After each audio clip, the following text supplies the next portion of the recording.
I have their staff comments.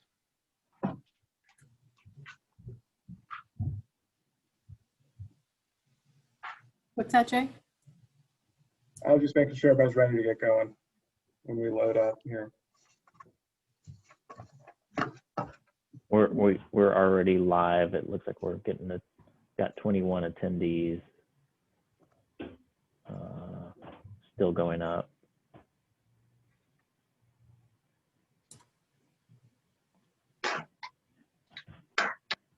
Okay, we're at 26. It doesn't look like it's going any higher. All right, we'll get going then. Welcome everybody to the September 24th, 2020 meeting of the Board of Architectural Review Small for the City of Charleston. My name is Jay Claypool. I'm going to chair tonight's meeting. We have a full complement of board members present today who are Glenn Gardner, Bill Huey, Julia Martin, and Fillmore Wilson. City staff present is Kim Lavin and Alex Howe. The order of the meeting is as follows. Staff will give a brief introduction or overview of each project, after which the applicant and anyone speaking on behalf of the applicant may present for a 10-minute period of time. Please, everyone state your name clearly for the record. Public comment then will open. Again, we try to hold that to 10 minutes, and the public will respond to the applications. We'll then hear from staff as to any comments and its recommendations it has for the project. After staff weighs in, the applicant will have a 5-minute opportunity to clarify any issues that need to be clarified, to respond to any public or staff comments they would like to respond to. Again, it's simply to clarify or respond. It's not to reopen the application. The floor closes at that point, and then the board will discuss the matter and eventually vote.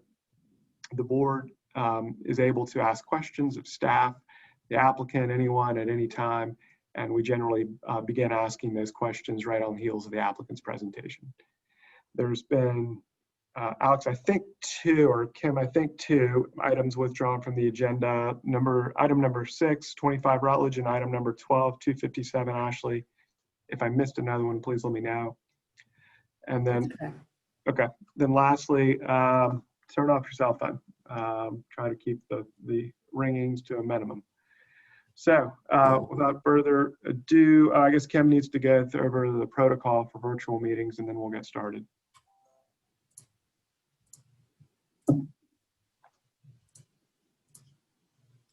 The meeting protocol is as follows. The staff will control the PowerPoint presentation that includes everything submitted by the applicant by the deadline in accordance with the submittal requirements.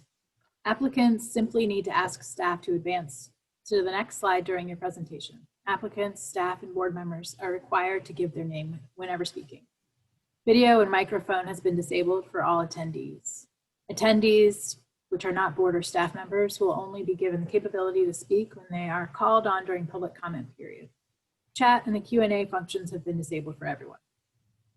For public comment, the applicants, all team members, and the public have been required to register, indicate the project that they wish to comment on, and submit any documents in advance of the meeting.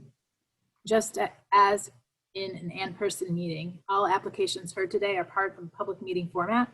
If you've registered and will be speaking during the public comment portion of the meeting, you will need to state your name and your address for the record.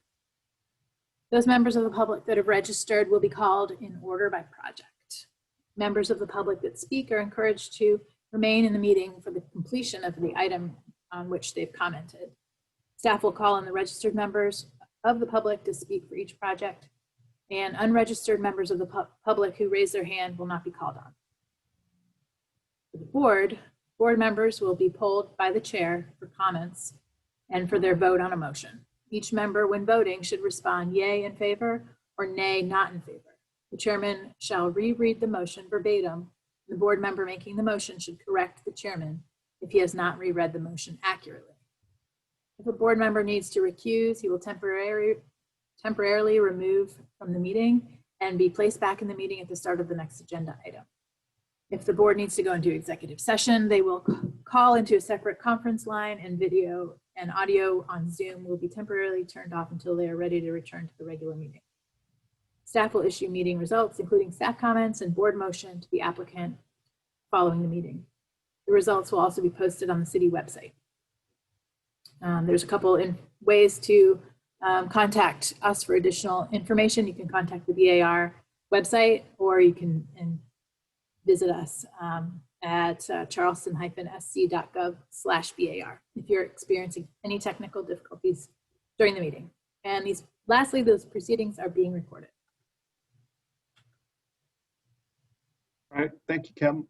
First agenda item 492, King.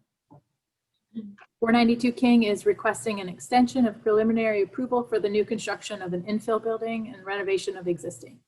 The building is a category 3 in the Mezique-Ragboro neighborhood, circa 1852 to 60, and in the old and historic district.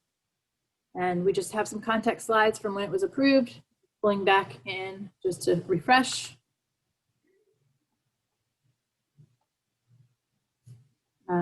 The original approval was granted in 2013, had vested rights until 2017, and shall be granted on an extension for a 1-year basis up to 5 consecutive years. The last extension was granted on November 14th, 2019. This is again protocol. The board that approved it shall extend approval. Okay, so Kim, on something like this, do we go through the whole process, or is this simply a board action? Just a board action. Okay. Does any I'll board make a member- motion for approval. Okay, Julie's made a motion. Is there a second? Glenn Gardner, second.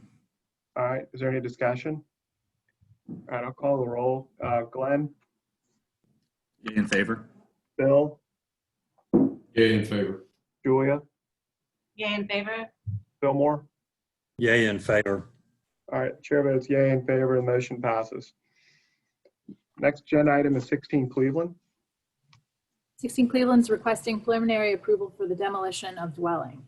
The building isn't surveyed in the north central neighborhood circa 1935 and in the old historic Purview Demo District. Here's an overview showing the property at the corner of Oswego and Cleveland Street between Rutledge and King. Here's some old Google images. The house looks different, as you'll see in the next couple slides. This is prior to the removal of the asbestos siding. This is from Oswego Street. Just a little context. This is looking east on Cleveland. This is a 1934 historic image, courtesy of Kevin Eberly. This is the Citadel aerial. And the 1944 Sanborn map. And if the applicant wants to take it from here.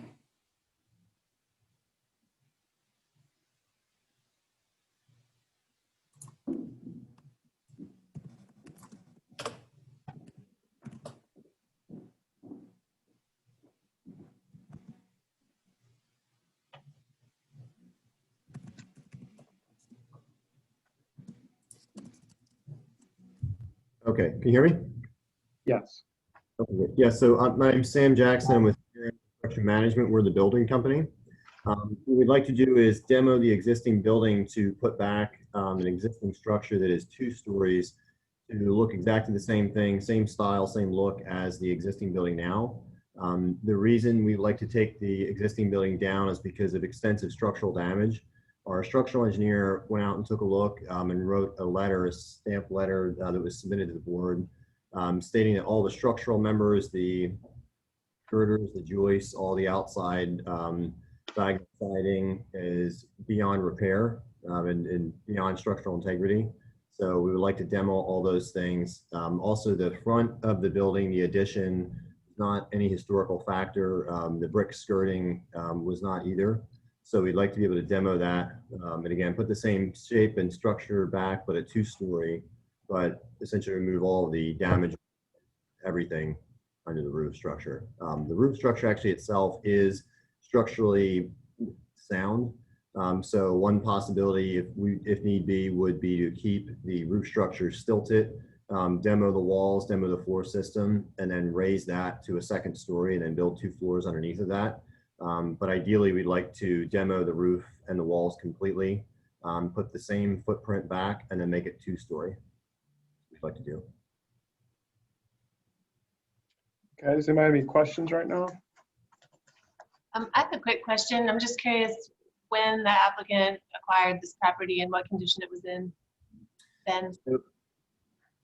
Yep, so Taylor Blanks, he's the owner of the property. We are the builder. He acquired the property a little over a year ago, and Taylor is on also, and he registered to speak. If he wants to speak into that, is that okay if he speaks now? Sure, if he's got any information that's helpful. Yeah. He's on this. Taylor, yeah. Okay, can you hear me? Yep. Okay, yeah, so anyway, yeah, I bought the place in June of 19 with the intention of, the reason I found it was I was looking for a place downtown with a big yard for my dog, and I'm like, oh, this looks good. So I ended up buying it, realized it wasn't really the right fit for me, but it looked like it could be a good investment. Never had the plan of tearing down the house ever. And also there's a big tree there, which is still there. We planned around that.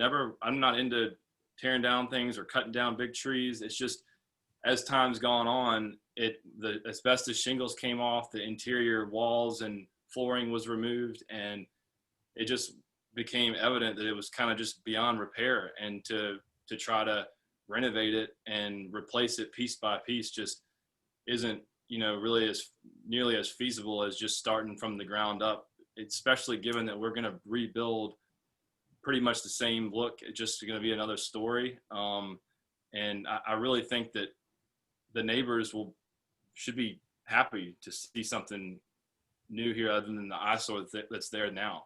And I just wanted to be known that I had never planned on trying to demolish this house. If that was the case, I would have tried this like over a year ago. It's just now that we're about to start construction, it just seems to make the most sense based on the advice of the engineer and builder that we just start from the ground up rather than replacing things piece by piece.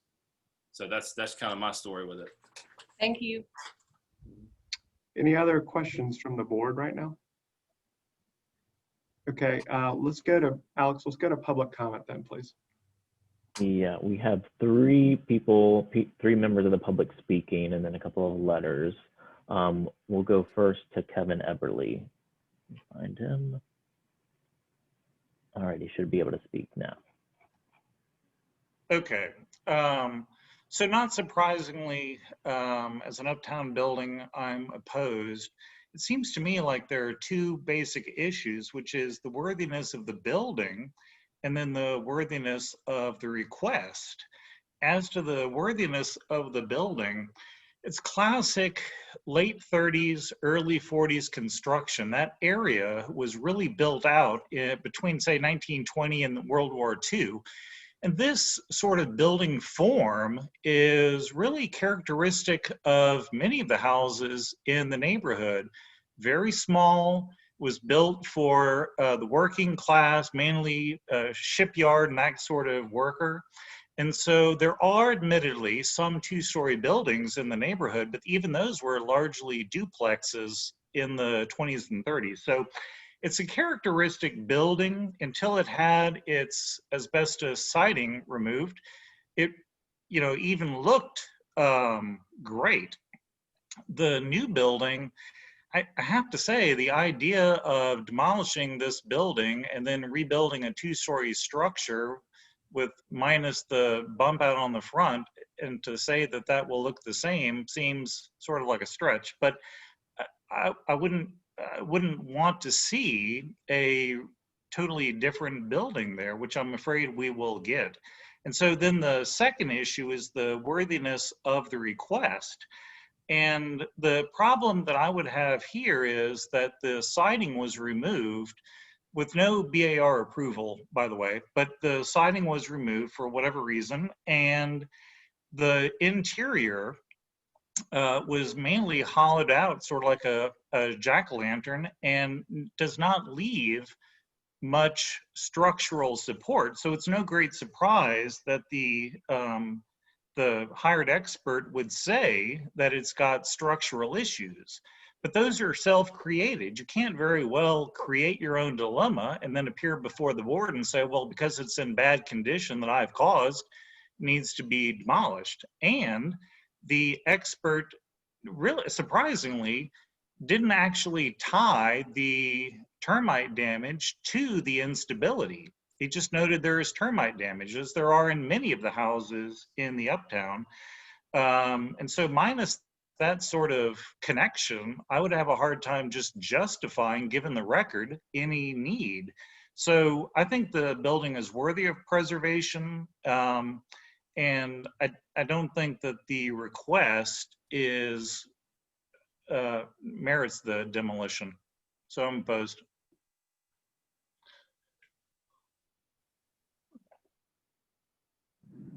Okay, next we'll go to April Wood. April Wood, Historic Charleston Foundation. Thank you for the time at the site visit this morning. HCF has reviewed the request for demolition of 16 Cleveland Street. This building form is consistent with the historic building forms in the North Central neighborhood.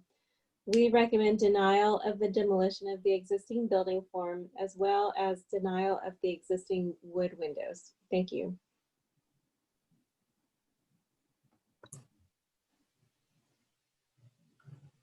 And then the third speaker is Gabe Joseph. And let me find him.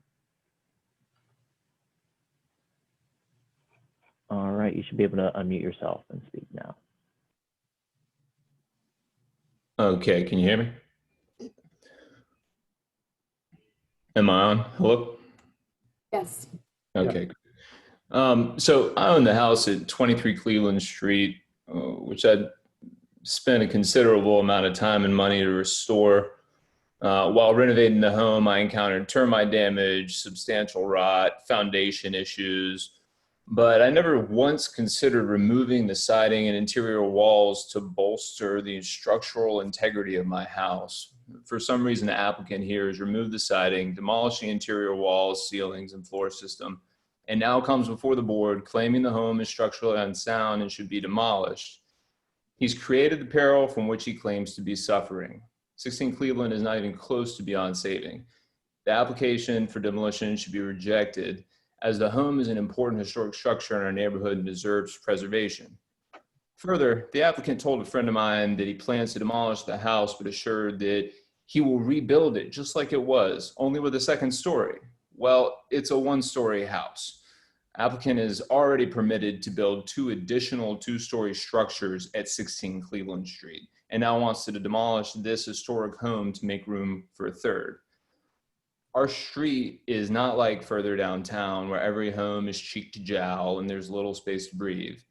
Our neighborhood is a mix of 1- and 2-story houses. 16 Cleveland is surrounded by 1-story houses.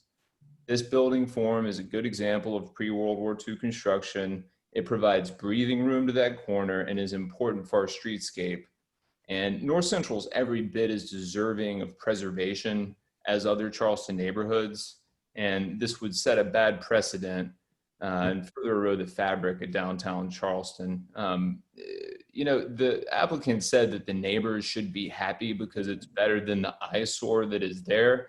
And I can tell you, as a neighbor who's talked to neighbors, no one's happy about the idea that this building is being torn down because we saw the siding come off. We've seen it left open to the elements, and it was never an eyesore. No one found that building objectionable. What we find objectionable is the applicant opening it up to the elements and then coming before the board and saying, oh, well, now it's structurally unsound and needs to be torn down. The facts are in opposition to that conclusion. The idea that it's beyond, he also said it's beyond repair. I don't agree with that assessment either. It might cost more, but you know what? It's historic Charleston, and we've got a reputation for historic preservation, and you have to draw a line. But again, North Central is just as deserving of protection of our historic structures. So I think it should be rejected. Thank you. Okay, Alex, any more speakers? I'm going to read a few letters into the record here. No more speakers, just those letters. Okay, so first of all, last speaker, Mr. Joseph, sent a letter, and he said in person what he had said in his letter, so I'm going to set his letter aside. Y'all have now heard it. The next writer, Eleanor Smythe from 26 Cleveland, writes that she's lived there for over 10 years. She's been astonished by the lack of consideration the current owners have taken on the repair for 16 Cleveland. The applicant over a year ago removed the siding, demolished the interior walls, ceilings, and floor system, and has allowed the elements to damage the entire house. He has specifically created a scenario of demolition by neglect. And then Ms. Smythe goes on to basically, well, to exactly say what Mr. Joseph said in his letter and comments. Next letter is from Martha Whalen, 29 Cleveland, who writes that she agrees with Gabe Joseph's letter. I'm a resident and homeowner of 29 Cleveland for 14 years. This should not be permitted. Heartbreaking and seems unfair and definitely not in Cleveland Street's best interest. How can this be approved? Martha Whalen. And then lastly, Harona Matsuda of 25 Cleveland writes that everyone in our street has watched this mishandling of this property since its sale. It is not good precedent set for our city that the BAR would approve obviously damaging work to be done on a property that would result in it being requested for demolition down the road. That structure has been a part of our neighborhood for almost 100 years, and new ownership should have included maintenance and preservation. As someone that looks at the corner every day, I'm also opposed to more looming structures crowding out our trees and our street. I know there are already 2 additional structures approved for that lot, and a similar one on the corner would change the look and feel of our block in a significant way. Not to mention such large dwellings leave inadequate room for off-street parking. Please consider working to preserve and improve this property rather than tear it down. All right, Alex, any more letters I missed? That's it. Okay. How about staff comments and recommendation at this point?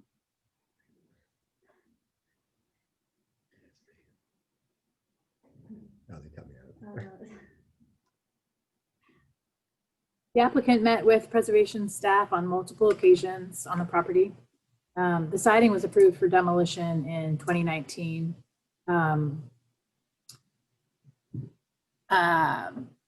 It wasn't entered in the website properly, so that's probably why there was some confusion there. But the preservation staff really struggled with this request as we're losing so much historic fabric in this neighborhood. And we only have purview over the demolition of historic materials, and there's very little material that can be salvaged and preserved in situ. I was unaware that the roof structure is still in good condition. Previously, I thought it was only the windows. The materials that can be salvaged aren't historic, of the framing, modern framing lumber. And so with that, staff comments, we really feel that the wood windows, 3/1 wood windows, should be salvaged and reused in a manner that's mutually agreed on by the preservation staff. And I'm going to add the roof structure to that since it is historic and it is salvageable, to be adding the roof.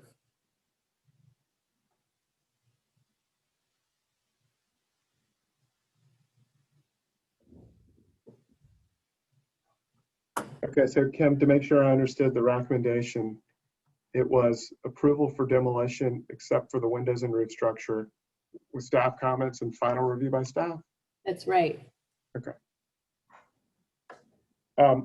Okay, so Mr. Jackson or Mr. Blanks or both of y'all, is there anything you would like to clarify?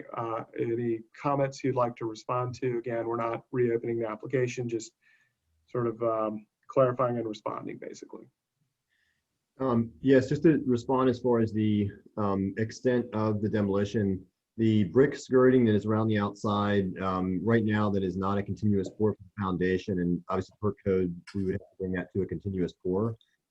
So just to make sure that we're following the guidelines, we are allowed to demolish the brick skirting. Essentially what we would do is salvage all the windows, just like we said, we'll stilt the roof, keep the roof, demo the walls and the floor structure and the brick and the existing foundation, and then replace that. Would we have to replace the brick skirting, or can we put back, the facade with siding, or how can we do that? That doesn't matter. So, Mr. Jackson, just to understand where you are in the process, staff's made its recommendation and we haven't made a decision yet. So we're just asking if y'all want to clarify anything, and we can certainly clarify what the motion and what the ruling is going to be, but that's where we are in the process. Yeah. At this time, no, that's very clear to me. Unless Taylor Blanks has any thoughts or questions. Yeah, I'd just like to say that it was never in this, the accusations of it being left open to the elements on purpose to eventually seek a demolition permit was never my plan. I did have the asbestos removed because I knew that was going to have to happen regardless. I had no idea this process would take this long. I am not a professional developer by any means, and had no idea that buying this property would turn into this situation right now. And as far as the elements being open, taking off the asbestos siding is one thing, but there was also, I want to say, there was a permit that was approved to remove the interior walls and flooring. So none of that was done just to see if I could get away with it and then see if the elements would destroy the house. There was a windstorm a few months ago that caused that one window to cave in, and as badly as it is eaten up with termites and falling apart inside, I didn't see the reason to try to restore that window until we got an answer from what we're going to do here. And also to say that I purposely destroyed the interior and now I'm asking for a demolition because it's so poorly maintained now is completely false. Once the walls were removed, you can see that the termite damage. I don't know if the people that made those claims have actually been inside that house, but it's falling apart because termites have eaten it more than I mean, I haven't seen as many houses as some people maybe, but I've never seen any damage like this personally as from termites. And anything that happened inside there is from the termites. It's not because I went in there and started collapsing walls to try to say that it's beyond repair. Everything that happened was as soon as the drywall came off and the floors were gone, that's what we had. And that's what it's been ever since. Yes, that one window has been open for 2 or 3 months from that windstorm. And I guess I should have put some boards up or something. In hindsight, I would have done that. But I just want to make it clear that none of this was done on purpose to try to eventually get a demo permit. This whole process has been dragging on and on. It's costing me a lot of money, and I would have moved forward with this months ago if I could have. And it's been sitting there in limbo trying to get all the approvals and do everything correctly. But I just wanted to be clear that none of this was done on purpose. And it's just everything has evolved to the point we're at right now. And I want to make that very clear to the people that are speaking in opposition to this, to say that I purposely destroyed this house, because that is not what happened. Thank you. Thank you, Mr. Blanks. Okay, so floor's closed now. Let's go into board discussion and ultimately a vote. You know what? Anybody want to kick us off here? I would like to start, and if you don't mind, I have one more quick question for the applicant. Please. Relative to the elevation of this house. I think I heard this morning that the property had been reclassified as an X zone. Is that correct? Yes, that's correct. So you wouldn't have to elevate this? No, ma'am. It's I had a letter of map amendment from FEMA, and it is now an X. They sent I have a letter for that, so yeah. That's good.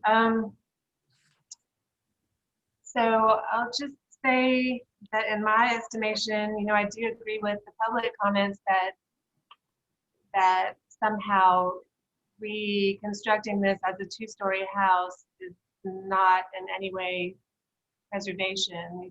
It would not be the same. It would be a new house, completely different in identity. And understanding a little better now the evolution and some of the details involved, I think I'm struggling with letting this go, because once it does go, even if we ask them to keep some windows and even if we ask them to try to keep the roof structure, it's gone. I mean, it's not going to be anything like the original 1930s structure anymore.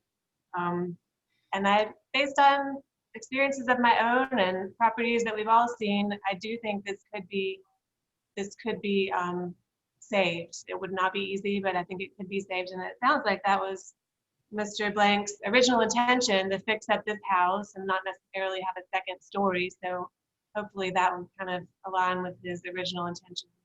That's my position at this point, especially because it doesn't have to be elevated. That would complicate things further, but now that it's an exit, I think that kind of works with what I'm thinking.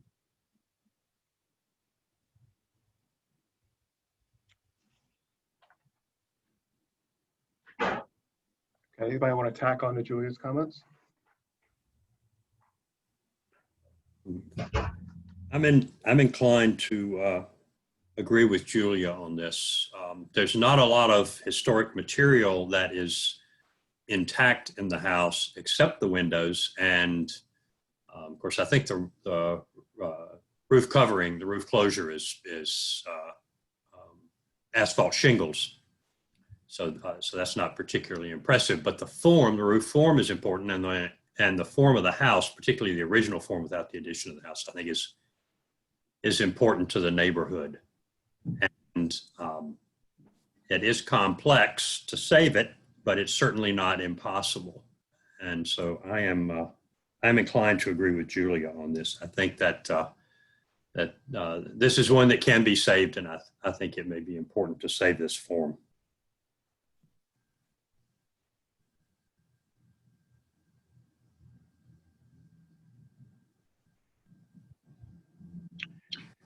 Further thoughts?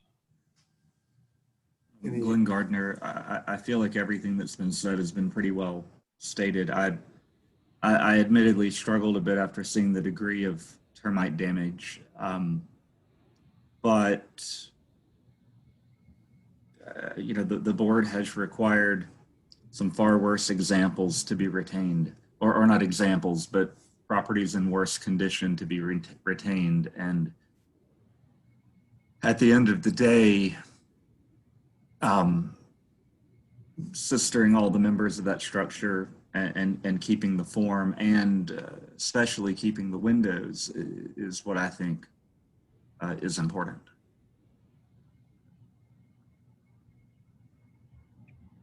And I think we've established that the structure of the roof is also in decent condition. There's, you know, a little bit more actual material that could be retained. Bill, do you want to add anything? I think I concur with the comments. I do think that front addition may be subject to some form of modification, but otherwise I do agree with the comments that have been made. And in my estimation, the front has nothing to do with this. The front is not even a part of the equation because it's clearly not original and weird. Am I correct, Kim? Yeah, so as a matter of sort of procedure, this is an application for the entire structure, right, Kim? Not, yeah. I mean, just as commentary, I think we would all agree that if you wanted to come back and seek partial demolition of the non-historic front addition, that's a completely different application, and perhaps we'd look, it's not historic. Maybe it doesn't even go to the board, Kim, I don't know. I could even consider a motion that clarifies that right now, if that would be okay, such as like a board comment? A motion for denial of demolition of the original 1935 structure. What do y'all think? Is there a second for that? Fillmore, I'll second. Is there any other discussion? Julie's made a motion. Fillmore has seconded it. Is there any other discussion? Okay. Call it to a vote. Glenn? In favor? Bill? Yay in favor. Julia? Yay in favor? Fillmore? Yay in favor. Chair votes yay in favor. The motion passes unanimously.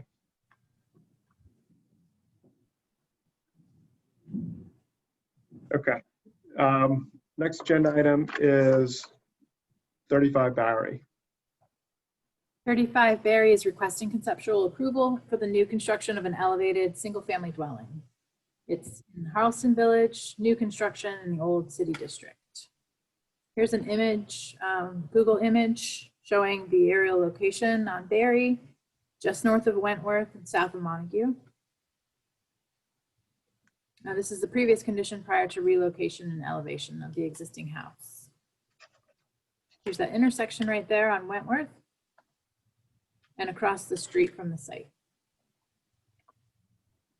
So previously on August 27th, this project came before the board and the motion was deferral with staff comment 3, the first part of it, and 4, and board comment to restudy east front-facing dormer. Some of the board comments were there's a lot going on with the roof line, but it seems like an attempt to break down the massing. There was more common cornice lines, the house might appear larger. Another one was, my only concern is if there could be a way to enter from the front. Another one was, there should be a better way to detail the dormer. Another board member commented, I'm in favor of the height, scale, and mass. It comes down to some details for me. There was another comment, the roof is very complex. Restudy of the dormer might help that visually. And I struggle with the enclosed porch on the front. And lastly, detail it so that it doesn't read like an enclosed porch. Just some of the takeaways. And with that, if the applicant is here and wants to take over.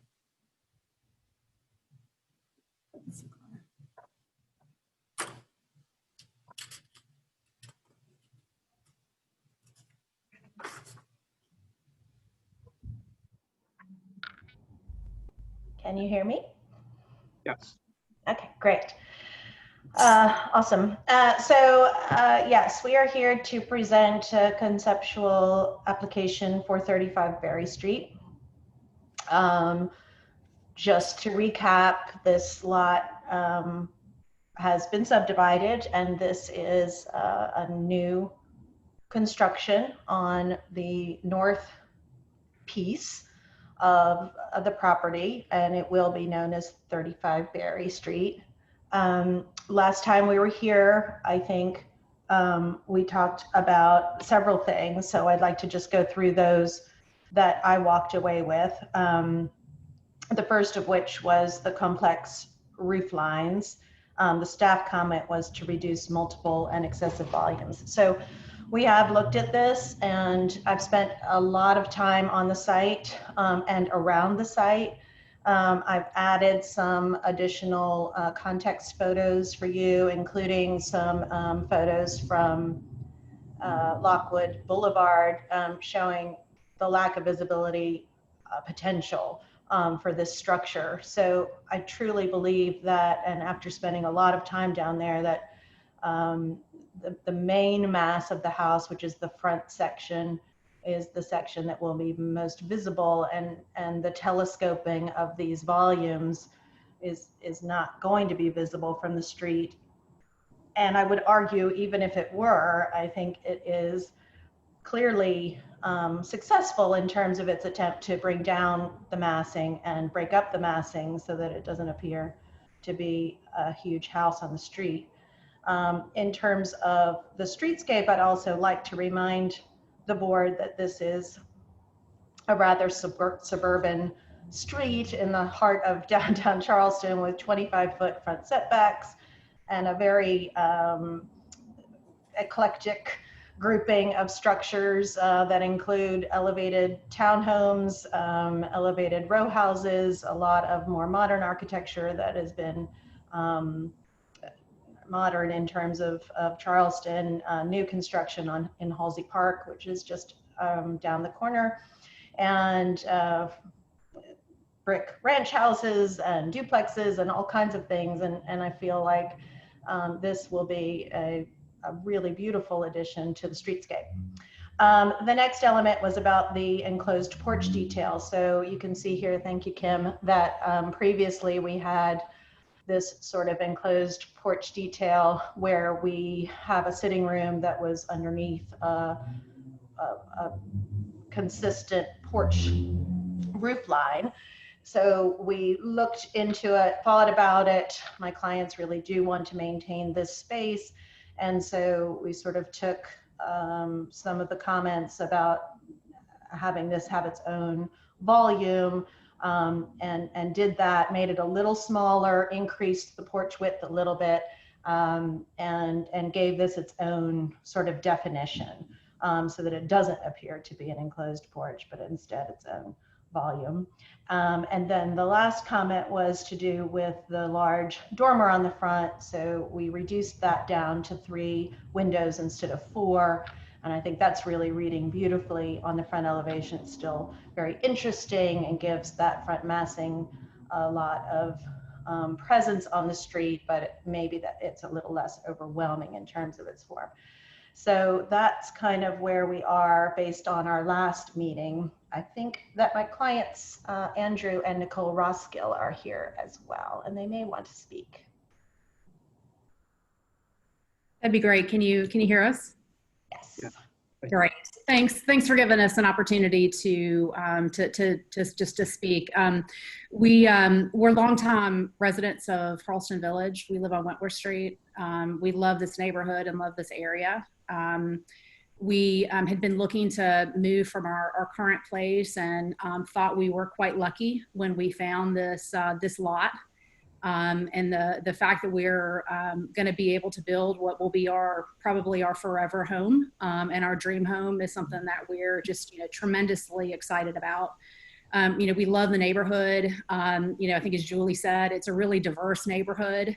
And, we really feel strongly that the house we're going to build will really both respect and complement the diversity of the neighborhood. And that's really important to us as well. So we're just, excited to hopefully get some approval so we can get started.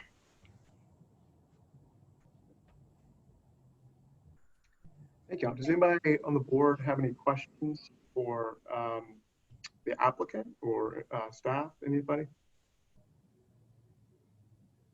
Okay, why don't we go to public comment? We don't have any speakers on this one, but we do have one letter. Yes, the letter in my hand. Okay, so Hillary Bernstein at 211 Wentworth writes that as she lives very close to the proposed project, she wanted to briefly weigh in again. She understands the BAR had some issues with the roof line. I feel the roof lines really soften the depth of the home, make it more interesting. I don't believe anyone will see the back half of the home from the street. The changes made to the front of the house are also very attractive. I value the architectural diversity of the area and think this home will make a wonderful addition to it. I also know the owners, Nicole and Andrew Roskill, as they've been residents of Charleston Village for some time. I'm glad they will continue to be our neighbors. Okay, so Kim, how about staff comments and recommendation? The applicant Ms. O'Connor followed the guidance from the board quite well, with the exception of just one comment, which was to simplify complex roof lines. So the additional porch volume was designed to eliminate the enclosed porch, but it compounds the complexity of the roof. Another comment we have is that the additional siding material at this volume suggests the element was constructed separately and it should be revisited. The previous loggia design we thought is preferred as it provides a more successful foundation, more balanced with appropriately fitted openings. The dormer window on the front have been minimally altered, but the element continues to impact the facade. The eave returns at the dormer windows present an awkward junction, as well as the amount of plane changes and brick then siding stacked wall conditions. A solution for the eave returns and complex roof lines could be to lower the eave height and let the dormers rise above the intersecting eave. Also, combining the dormers to reduce the number could simplify the roof. So for these reasons, we are recommending deferral. Staff comments. Okay, thanks, Kim. Julie or Ms. Roskill, do you all want to address anything, clarify anything, respond to staff comments? Yeah, definitely. Staff comment number one, again, as I discussed earlier, we really want to keep this section of the house and this sitting room space. This is new construction, and we all need to remember that that we are, sort of trying to create something beautiful. And I understand the negativity of an enclosed porch detail when it comes to historic architecture, but perhaps an enclosed porch on new construction is not the worst thing in the world, and we're certainly willing to go back to that version if that's preferable, although we do like the new version as well. The siding material at this volume was just to lighten the volume itself and not appear too heavy, although we'd be perfectly happy to go with brick on that as well. And number 3, I think, really goes back to number 1. The dormer windows on the front, I think it is a big roof line, and I think a 3-window dormer is perfectly appropriate in size and scale. The eave returns, I would just have to really study that after, sort of hearing this for the first time. So we're certainly willing to take a look at detailing as we move forward. Maybe Andrew and Nicole want to say something? I think the only thing that we'd add to what Julie spoke to is, when we purchased the lot, there was already a conceptual drawing for the home, and while that had not been to the BAR, one of the things that caused us to actually move forward with buying the home was we really loved the design of the home, and primarily because it really fits our life in terms of the kind of the stage in our life we're in right now. And, as we age, I'm 49, my husband is 57. So, we are thinking about being in this home for the rest of our lives. And so we loved the fact that, the lot is fairly narrow. And so we are able to do a little bit of a deeper home, which means that we ideally will be able to live mostly on one floor. But we have 3 children who will be growing up. They're 21 and 20. They'll be getting married and having families, and so having that second floor is really important to us for 2 reasons. One is it gives us space for our guests to be, but my husband and I both work from home. And so it gives, the house, the layout of the house gives us a way to be able to have some separate space that I think is really necessary for us to be able to, optimally do our work from home. So I just, want to weigh in that, part of what was so attractive about this lot to us was this was a design that we had to make, very minimal changes. And it is pretty perfect for, for what I think we need. And lastly, I would just say, we love it. We think it's a really beautiful home. And as we've looked at, we love the front elevation and the way it looks from the front, as Julie said, given the fact that it is a fairly narrow lot. I mean, it's narrow enough that we're going to share a driveway with our next door neighbor because we just don't have that much space between our homes. You really won't be able to see the back of the home. So in terms of the complex roof line, there's really not much, you're not going to be able to see anything in that whole, sort of back half of the home. So I would just have those comments to add. Okay. Thank you very much. All right, so we're in board discussion now. Does anybody feel like taking the lead on getting us started on this one? This is Bill. I'll go ahead and jump in. Kim, can you on the screen kind of show the elevations? We only really got to focus on the front during the presentation.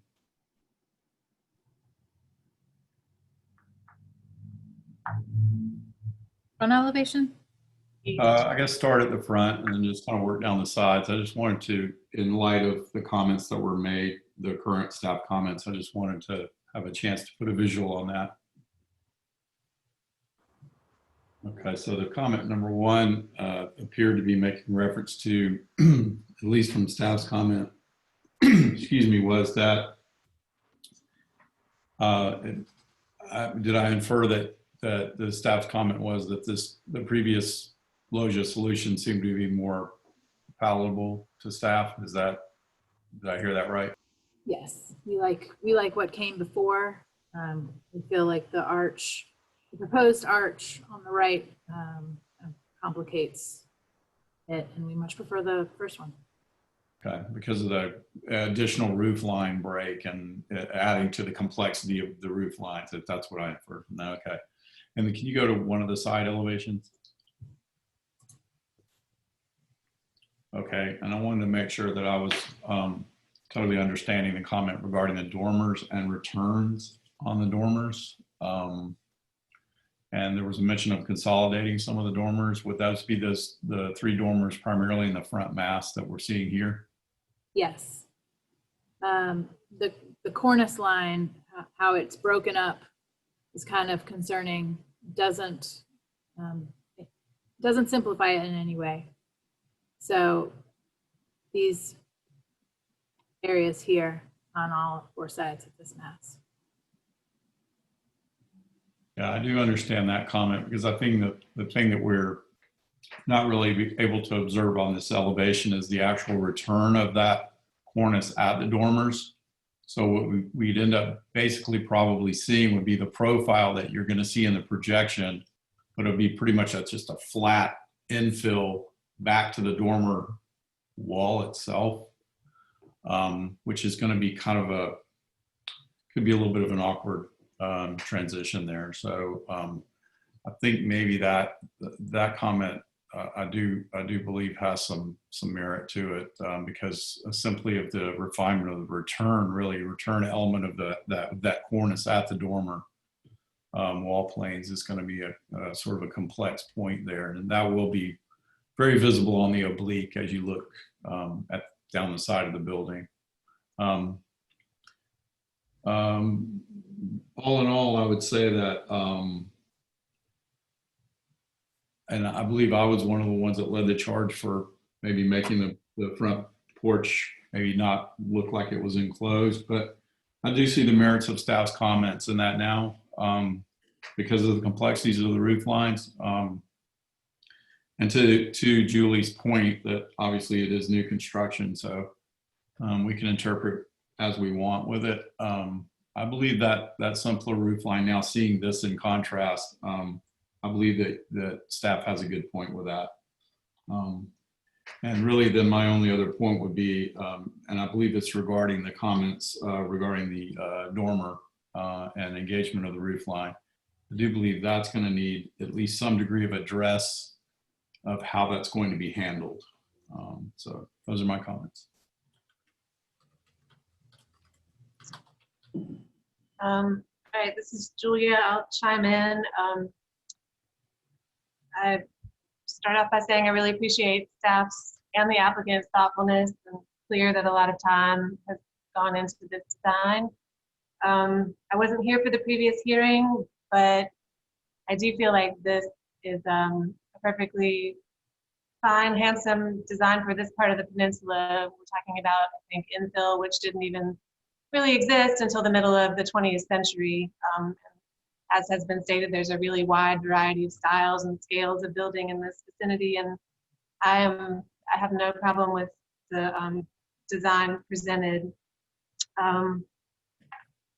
I, like you, seem to be, Bill and Kim, and sort of ambivalent about the front. I do think the ground floor at the front was cleaner before, and if that porch infill can maybe be detailed slightly differently, I feel like that's perfectly acceptable.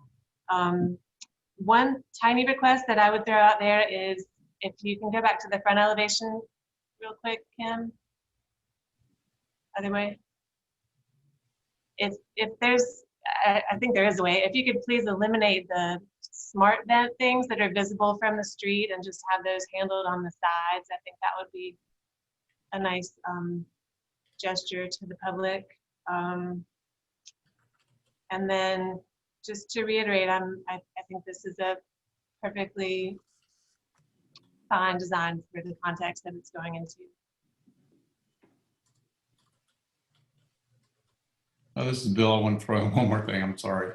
I'm now seeing that front dormer. That's kind of addressing that issue I brought up about the returns there at the dormers. You can see there's actually a profiled mitered return on that cornice line, which is actually much more appropriate and would be a nice clean detail. So I guess that's what I was kind of looking maybe to see there on those side dormers as well.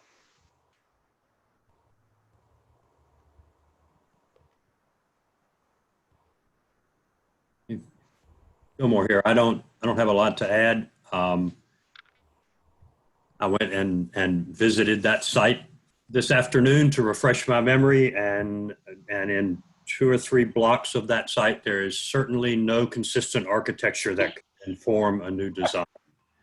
So I'm sort of backing away from my original concern about the complexity of the roof. I think it is complex, but I think probably the front elevation is most significant.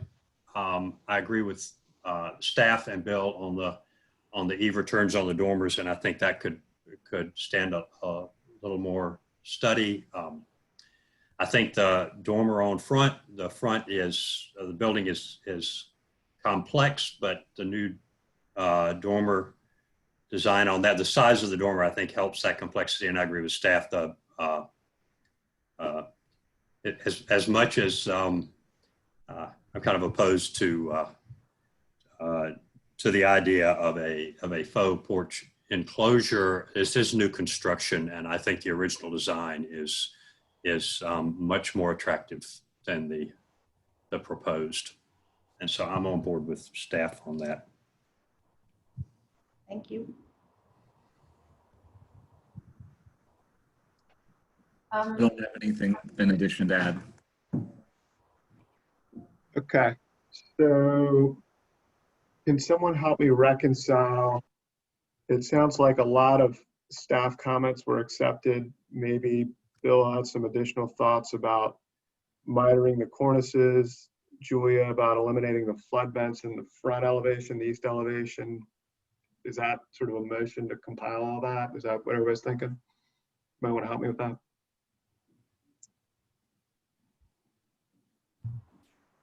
I can try to make a motion for conceptual approval with staff conditions 1, 2, and 3.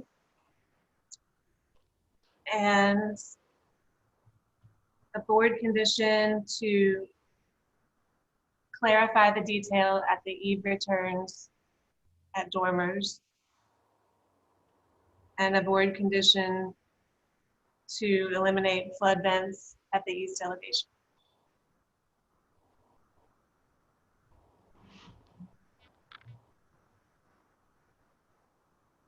Okay, so Julia has made a motion for conceptual approval with staff comments 1, 2, and 3.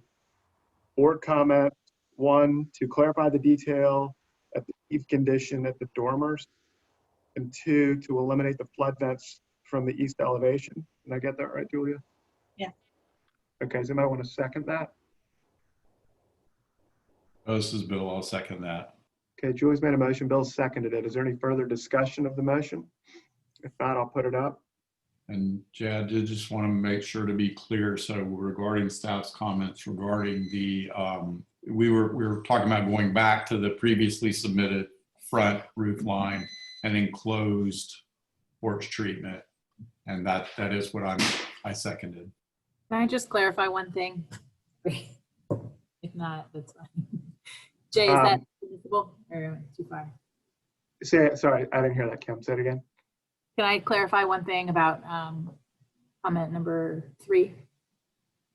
Or are we too far? That's fine.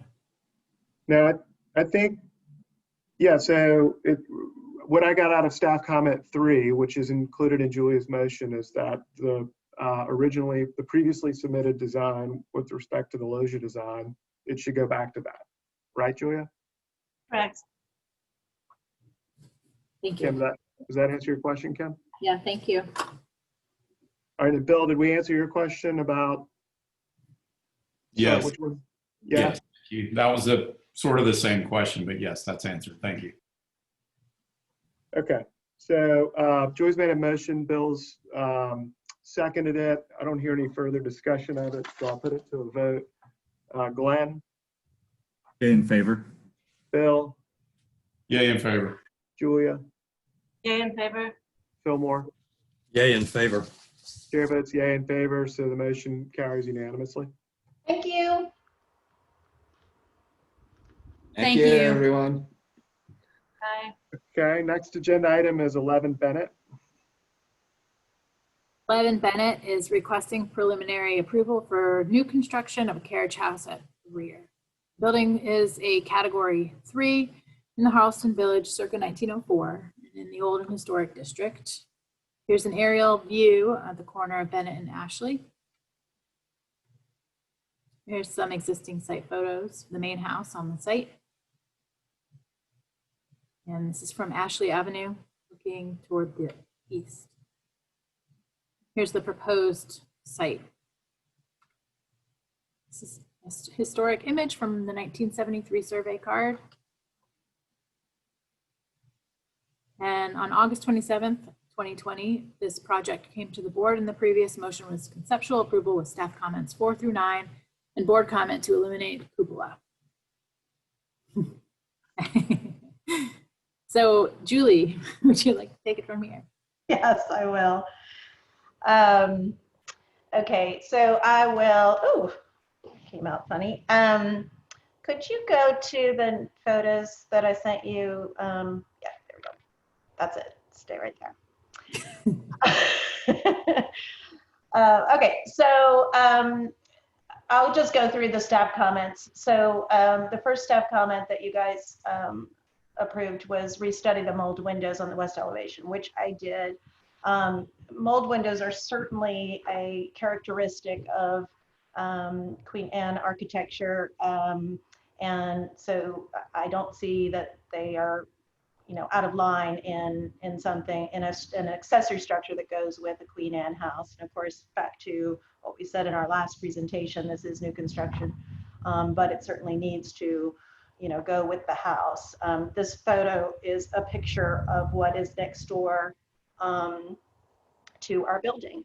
And so where that dumpster is sitting is where our new building would be constructed. And right behind that is a 2-car garage that faces Bennett Street, just for context.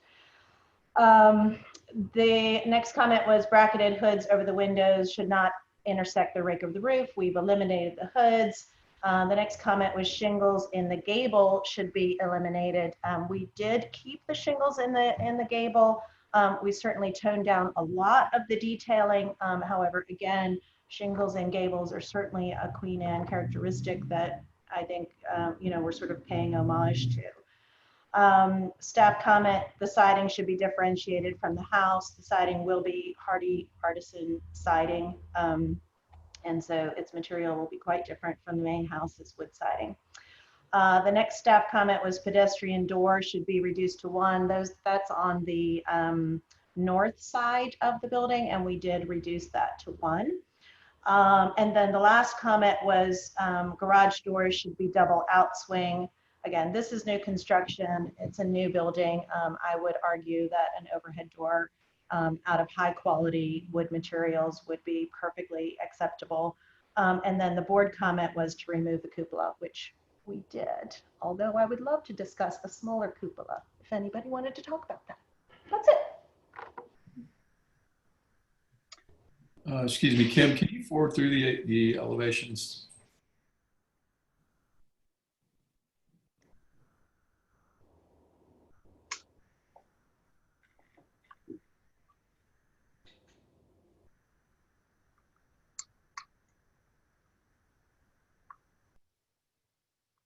Thank you. That's all. Okay. Any questions right now while we review these on the screen?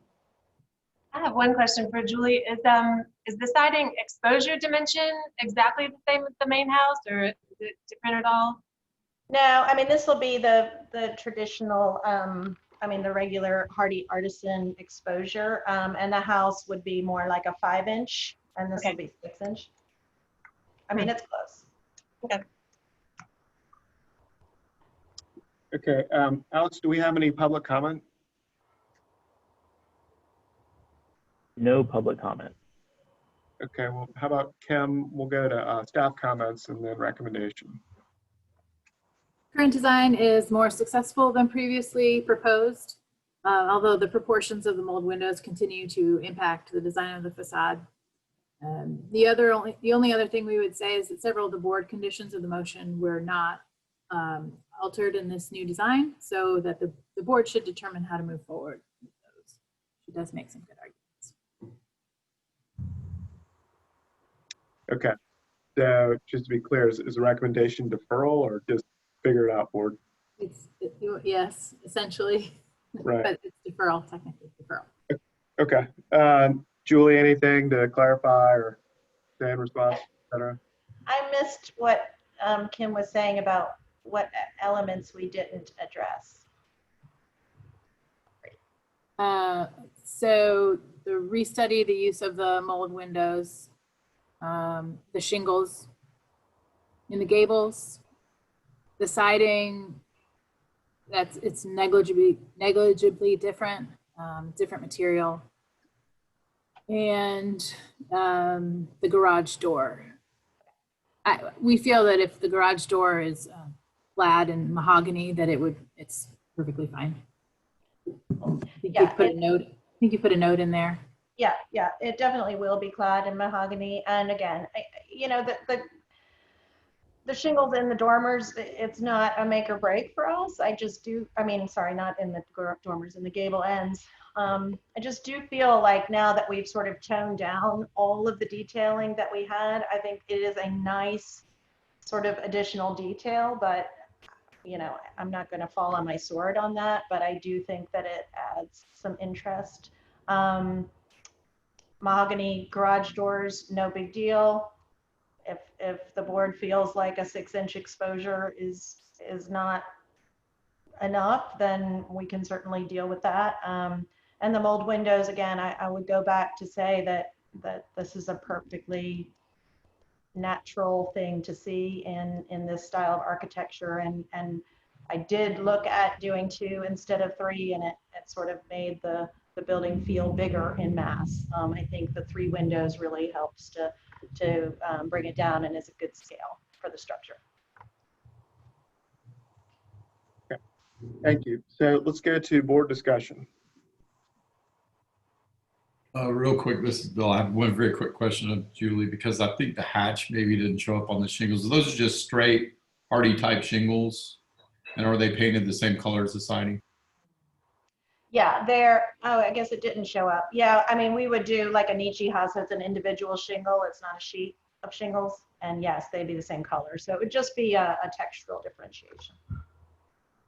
Thank you. Yeah, I think that it looks very good. I think any issues I had before have been addressed, and I think I could support it as presented.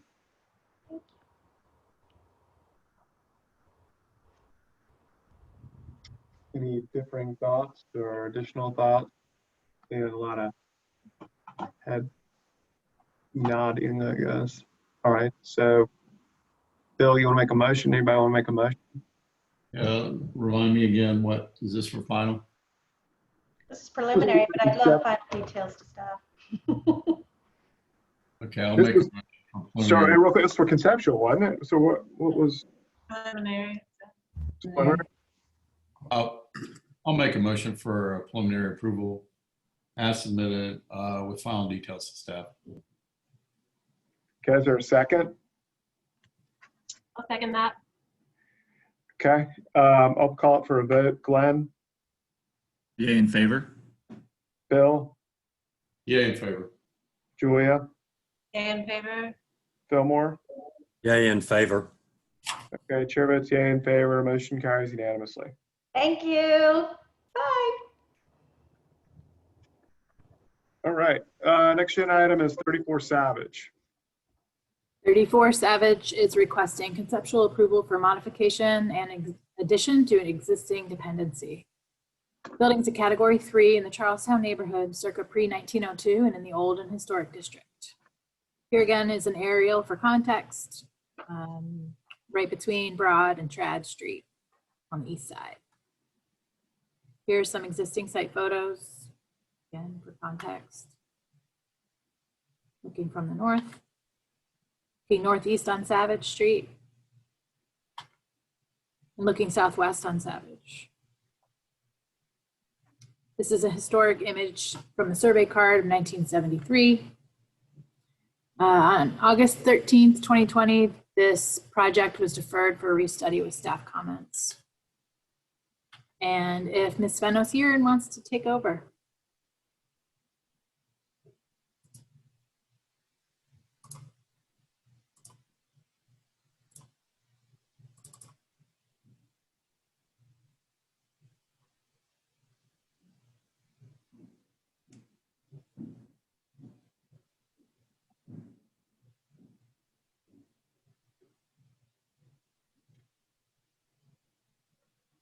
Becky, you're on mute, or Alex, can you get her off mute? Or there you go. Okay, I think I got it. There you go. Good. Okay, thank you. I'm Becky Fenno. Thank you. I'm presenting 34 Savage Street. And if we go to the next slide, I'll review the board and community comments from the last meeting. The first couple comments are simply confirmations of the demolition of dependency on number 1. Number 2, the demonstration of the nature of additions in the area.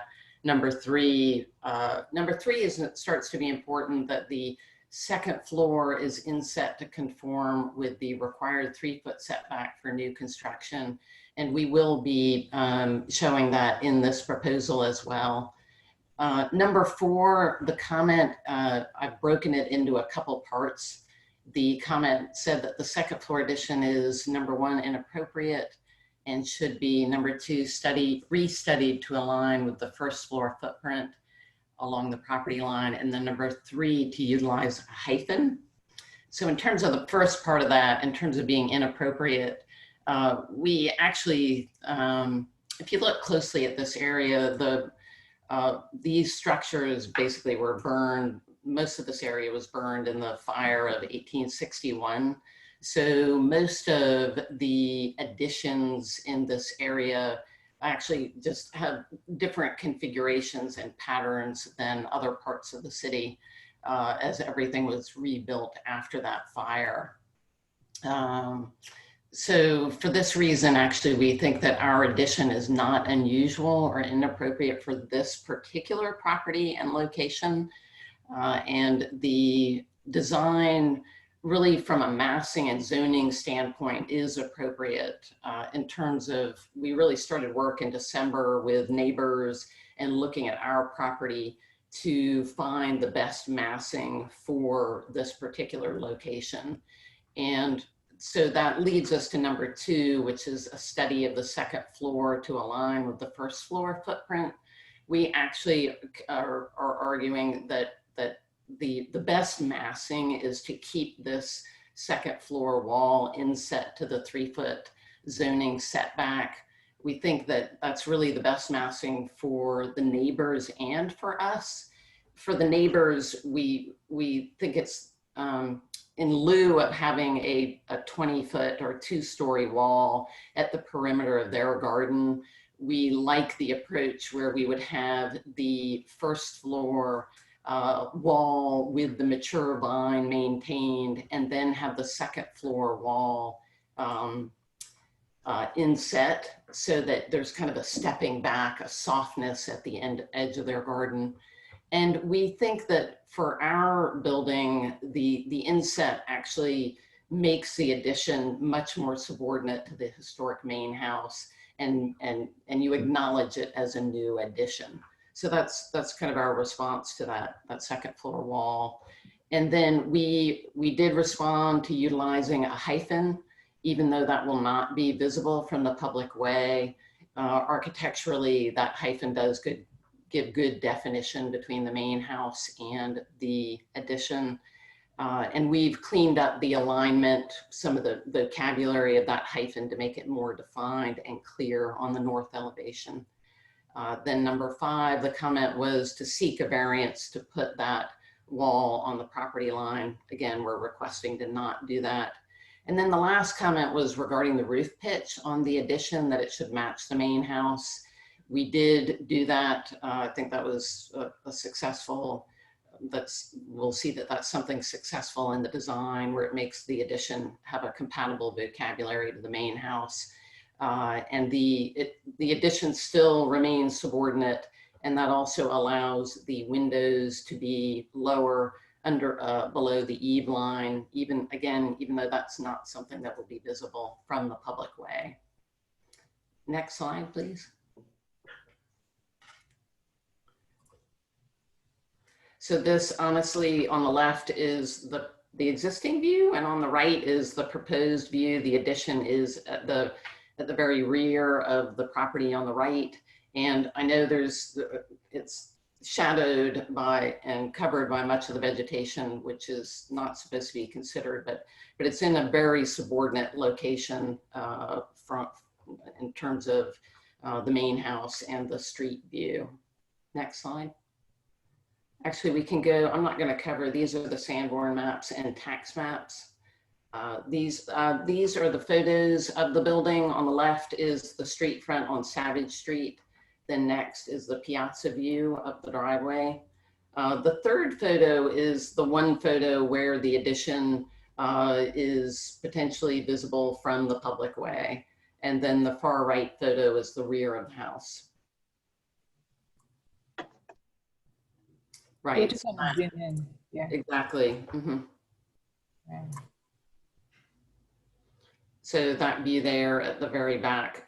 And we like the inset, you know, we're going to leave the first floor wall of the dependency. We like the inset of the second floor wall because that addition would really just be subservient to the rest of the property.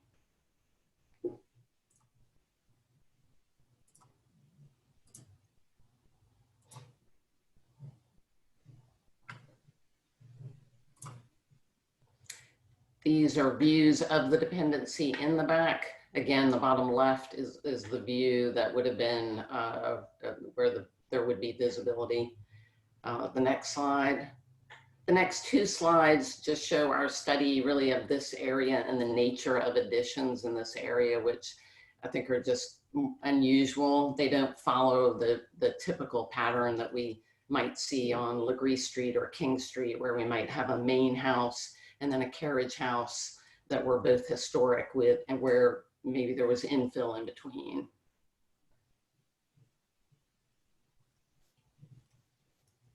Next slide, please. These are just a couple more examples. And next slide. But sorry, our survey didn't come through very well, but it does show that on the right, the rear of the property on the right, we back up to 17 New Street. Peter and Annette Manny, who are in support. We've spoken with them a number of times. And Jay and Sarah Golden at 32 Savage Street are in support. And Miss Lewis has not had any comment at 36 Savage Street. We've spoken with all of them a number of times. Next slide.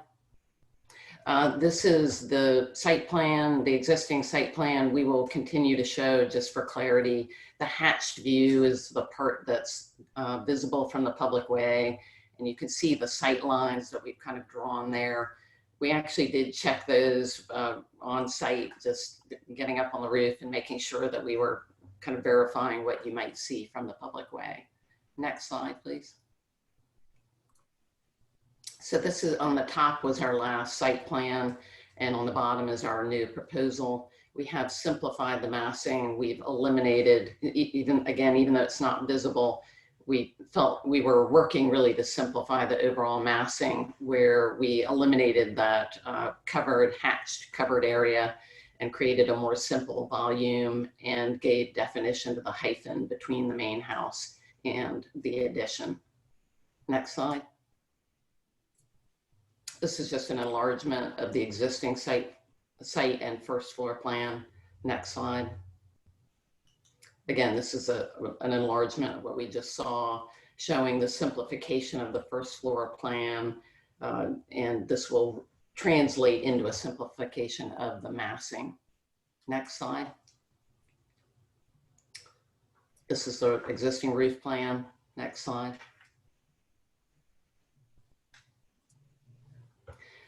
This is the proposed second floor, the previous submittal above and our submittal below with definition of the hyphen, same size that we were suggesting in the previous submittal. Next slide. This is the existing roof plan. Next slide. This is the proposed roof plan, and here you can see that we, on the bottom drawing, we've revised that roof to match the pitch of the existing roof. That does give more definition to the hyphen, and also now the HVAC will be completely concealed, which is a benefit of that. Next slide. This is the north elevation facing 36 Savage, and this is the only elevation that will be visible. Next slide. So this is the revision of the proposal where we responded to board and community comments, where we simplified the massing. We gave the hyphen a little bit better definition, even though, again, it's not going to be visible. We've cleaned up kind of the lines of it, and the roof line is flat and lower than the one of the main house in the addition to really define those two volumes. And then the addition, we're still maintaining that setback, but we've simplified the roof form to match the main house. Next slide. I don't know where you are in your slides, but we're coming up on a time clock here. Yeah, so these next elevations are not visible, but they help explain the project. If you go to the next slide. This is the east elevation facing the Manny's at 17 New, and you can see the revision of the vocabulary and massing to really be more simple and more in keeping with the main house. Next slide. The south elevation existing. Next slide. This is the proposed south elevation. Again, you can see this is not visible from the public way, but it shows the simplification in response to comments, simplifying of the massing and the roof forms. Next slide.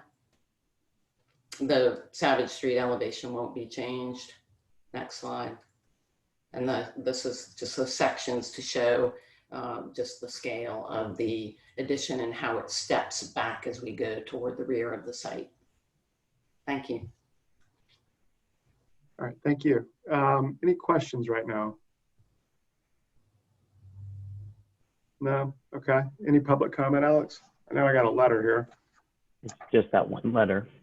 Okay, the letter reads from Peter Manny, a neighbor who lives at 17 New, writes that he's fine with the proposed height change and agrees with you 100% on keeping a 3-foot north side setback. Good luck, Peter and Annette Manny. Okay, Kim, how about staff comments? Yeah, we really appreciate the view shed study that's been compiled for site visibility and the thoughtful response to the board motion and staff comments from last time. We have 2 comments. One is the current design is more successful than previously proposed, specifically the roof form of the rear addition. And the second comment is considering visibility of the hyphen and the illustration of evolution, the awkward junction would be minimal and therefore appropriate. So the staff's recommending preliminary approval with final review by staff. Okay. Becky sounds kind of glowing. Any response or anything? No, thank you. Okay, board discussion. Who wants to start us off? Again, like I said at the previous hearing, I sympathize with the applicant and the homeowners who've made it through the minefield of zoning review and neighbor sensitivities, and I think that the minor changes you've made since then have been really successful, especially at the south side. So I agree with staff, and I'm happy with this. Okay, does any board member want to add anything or sort of interject any other thoughts? Seeing a lot of head bob in there. I agree with Julia. Okay.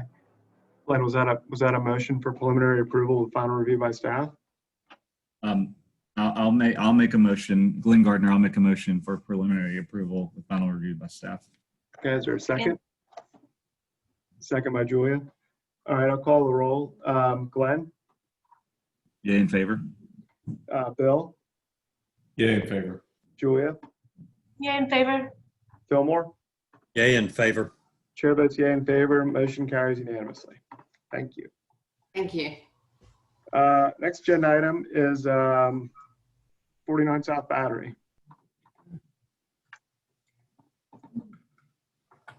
I got so far away.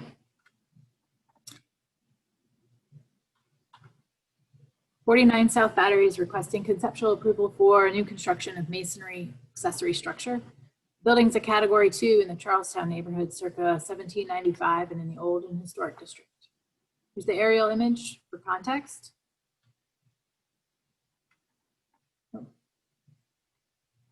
Some existing site photos.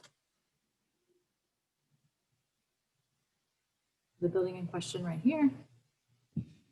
Here's some context from across the street. This image is looking west on South Battery. And if the applicant wants to take it from here. Mr. Fava. Hey, good evening. Can y'all hear me? Yep. Great. Thank you very much, Kim. Thank you, staff and board. Eddie Fava, representing General and Ms. Schiller, who have recently purchased 49 South Battery. We had the pleasure of working with the previous owners on this house for several years with some interior work and different things. And the Schillers asked us to revisit it with them to see if we could come up with a way to provide some exterior, minimally visible and minimally impactful storage for them, because there wasn't that capacity on the lot present. Next slide, please.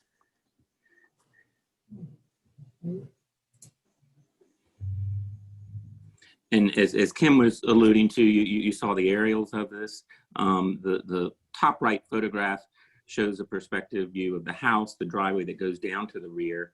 And as those gates open, with the photo immediately underneath that is where these structures would sit at the terminus, about 106 or 7 feet back from the property line, so 110 or more back from the street.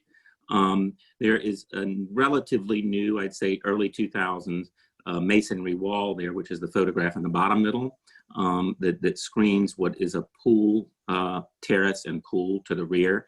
And those you can see in the photos adjacent. Next slide, please.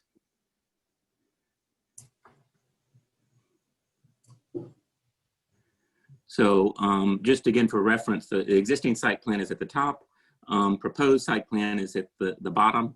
You'll see the distance to which we are proposing. We put these structures, two very small, like maybe 5 by 8 structures that use the existing masonry wall as its rear wall. And again, something that we hope is very modest, but attractive and appropriate for this zone, and provides them with the storage they need. Next slide. So that's just a blow-up detail of that shot. The area where we are talking about putting these is currently a plant bed. Anything else would impose upon parking and not allow them to do so properly. So again, they're very minimal, with just a little bit of a access area in between the two structures in the drawing on the right. So you wouldn't see doors from the street. We are proposing, next slide, please. That's existing, again, showing the existing masonry wall with the arches there. And again, just for reference point, rear of the main house, rear of the original dependency, and then how far back we are. Next slide. That is a view that you would not see unless you're at the pool. That is looking back towards South Battery to the north. Just to illustrate, at least it's not visible from public right of way in that direction. Next slide, please. Side elevation, again, illustrating where the structures would go, top drawing far right. Again, using the wall that is there presently for these to attach to, with 3 other walls built to form each accessory structure. Small copper standing seam roofs on each, and the idea would be, again, that they would be masonry and covered in fig ivy, as is the wall, to just minimize their impact visually. Next slide, please. These were kind of just some character and inspiration photographs that we'd had, and again, they already have the wall that's covered in fig ivy, so the Schillers know exactly what we were thinking and concurred, and our thought that we would do the same with the noodle structures. The drawing to the bottom, again, is from the pool side, but just showing how minimal the roof form is that would be proposed for this. Next slide. That's just a section detail and elevation detail of each of those as well. And they did, again, to be honest, we looked at a couple of these where it was literally just a wall with no roof at all. Some with the roof that was higher pitched, and we've discussed that with staff. Some with the roof that's lower pitched. That can be part of our discussion this evening. And I think the Schiller's concern was anything that got too tall, which we did study, started to make a little too much of a statement of these things. So again, trying to keep it modest, but respectful to the character and the quality of the house that's there. Next slide, please. just a section detail of what is happening there. And that may be the last one. I'm not sure. Next slide. Maybe it is. Sorry, I'm trying to go through online, make sure that's it. Yep, that's all. But I want to thank Mr. Bill Bennett and Jacqueline, his wife next door. We reviewed this with them. They, of course, had no concerns at all. Also, Historic Charleston Preservation Society both reviewed it with us, and neither of them had any concerns. So thank you for, lastly, we did review before we came to you all with Lee, zoning, and no issues from the zoning department. Thank you. Any questions for Eddie right now? I have two tiny questions. One, Eddie, the shutters that you're proposing on the front, Yes. what would this be like? Do you have a color idea? I'm just trying to get a feel of how that's going to read with the sign. It's a good question, Julia, and I think probably a Charleston green, but again, in fairness, we've had discussions with staff that there's some concerns whether or not they want to or would support the idea of a shutter, quote unquote, a faux window. So we're open to the idea of it being some type of relief. I just felt like it should be something that was different than just completely covered in fig ivy and disappear, that some type of relief there would be nice. And we discussed with staff the possibility of literally just a recess, not unlike what's in the wall, to give some modulation. So we're certainly open to that too. So long answer to short question, but the idea was just to provide some type of relief to the element and whatever we felt was kind of most appropriate, most attractive. Thank you. And my other little question was about the two different roof pitches and compound miters, which starts to make my brain explode. But you just wanted it to go to a point so you could have one finial? Is that kind of what you're thinking? Exactly. Okay. Yeah. And we did study in the character photographs, and Kim and I discussed this recently as well. And I discussed it with the Schillers. When we first started, we had a higher pitch because I like that proportion. But I can understand their point, and we'll leave it to y'all. Although respectfully, Kim, when I started looking at it too, I was like, I'm kind of okay with it like that. If you look back at the section, just didn't want it to come off as something too huge. I mean, it's not a mammoth property. It doesn't have Pineapple Gate's huge garden next to it where we want to, make these things more than they need to be, but just felt like they needed to be respectful. So happy to play with the pitch of that. The owners were much more in favor of a lower pitch. And no ridge, just coming to a point, right? Correct. Yes. Okay, thank you. Sure. Thank you, Julie. Any other questions right now from anybody? No? Alex, is there any public comment on this one? No public comment. Okay. How about Kim? How about some staff comments and recommendation? Yeah, we really feel that the proposed structures are appropriately designed and well sited on the wall. We agree, though, that we feel that the false shutter should be eliminated in favor of a recessed panel. And then we also felt that the proportions of the roof are a little bit unbalanced, and maybe we should raise that pitch a little bit. So staff's recommending preliminary approval with staff comments and final review by staff. Okay. Addie, you want to address anything in there? No, I appreciate staff's comments and Kim's time when she's got all she has on her plate to talk about these little things with me, but she did.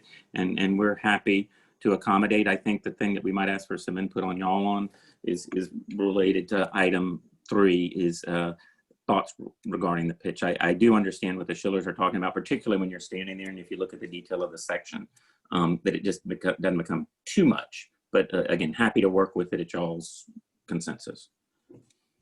Got it. Board discussion. Let's see if we can come up with a consensus. Does anybody want to start us off here?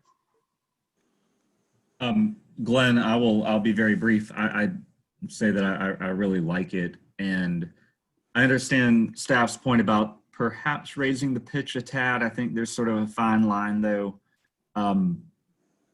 It could probably come up a few inches, but I think keeping these from being prominent is really important.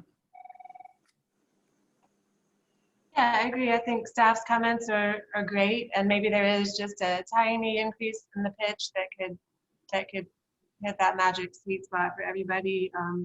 I'm okay with there being shutters on the front. I just have to go through the thought process of realizing these are people who have someone who trims their vines. So I think it would be attractive. And yeah, I think they're great, and I think staff's got it covered.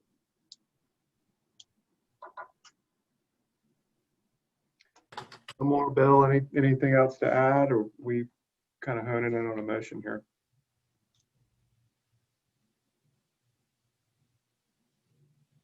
Okay, anybody want to? Oh, I'll just make a motion for preliminary approval and final review by staff, and I'll include staff comments 1 and 3, sort of let them decide what to do about 2.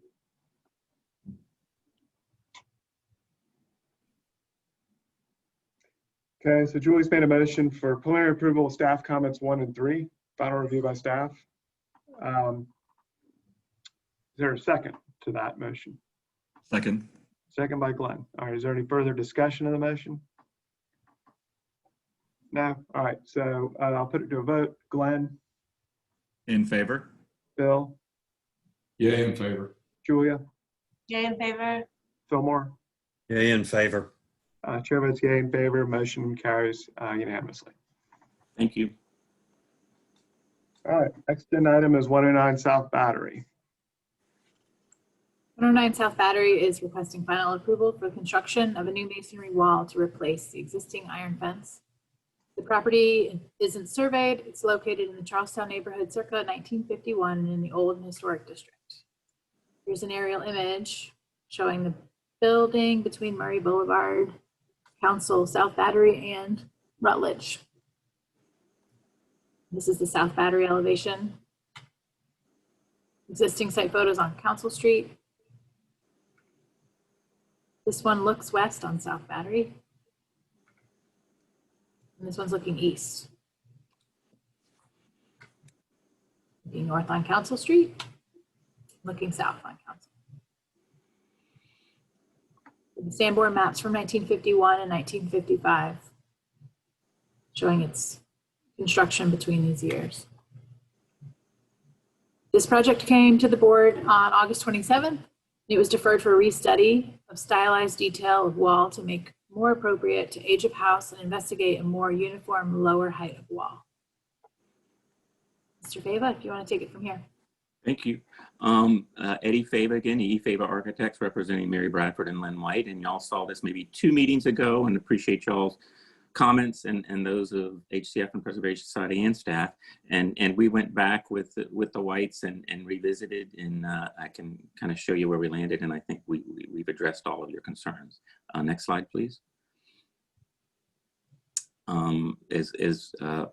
Kim was just showing you, that's the survey of the current on the corner of South Battery and Council Street. Next slide.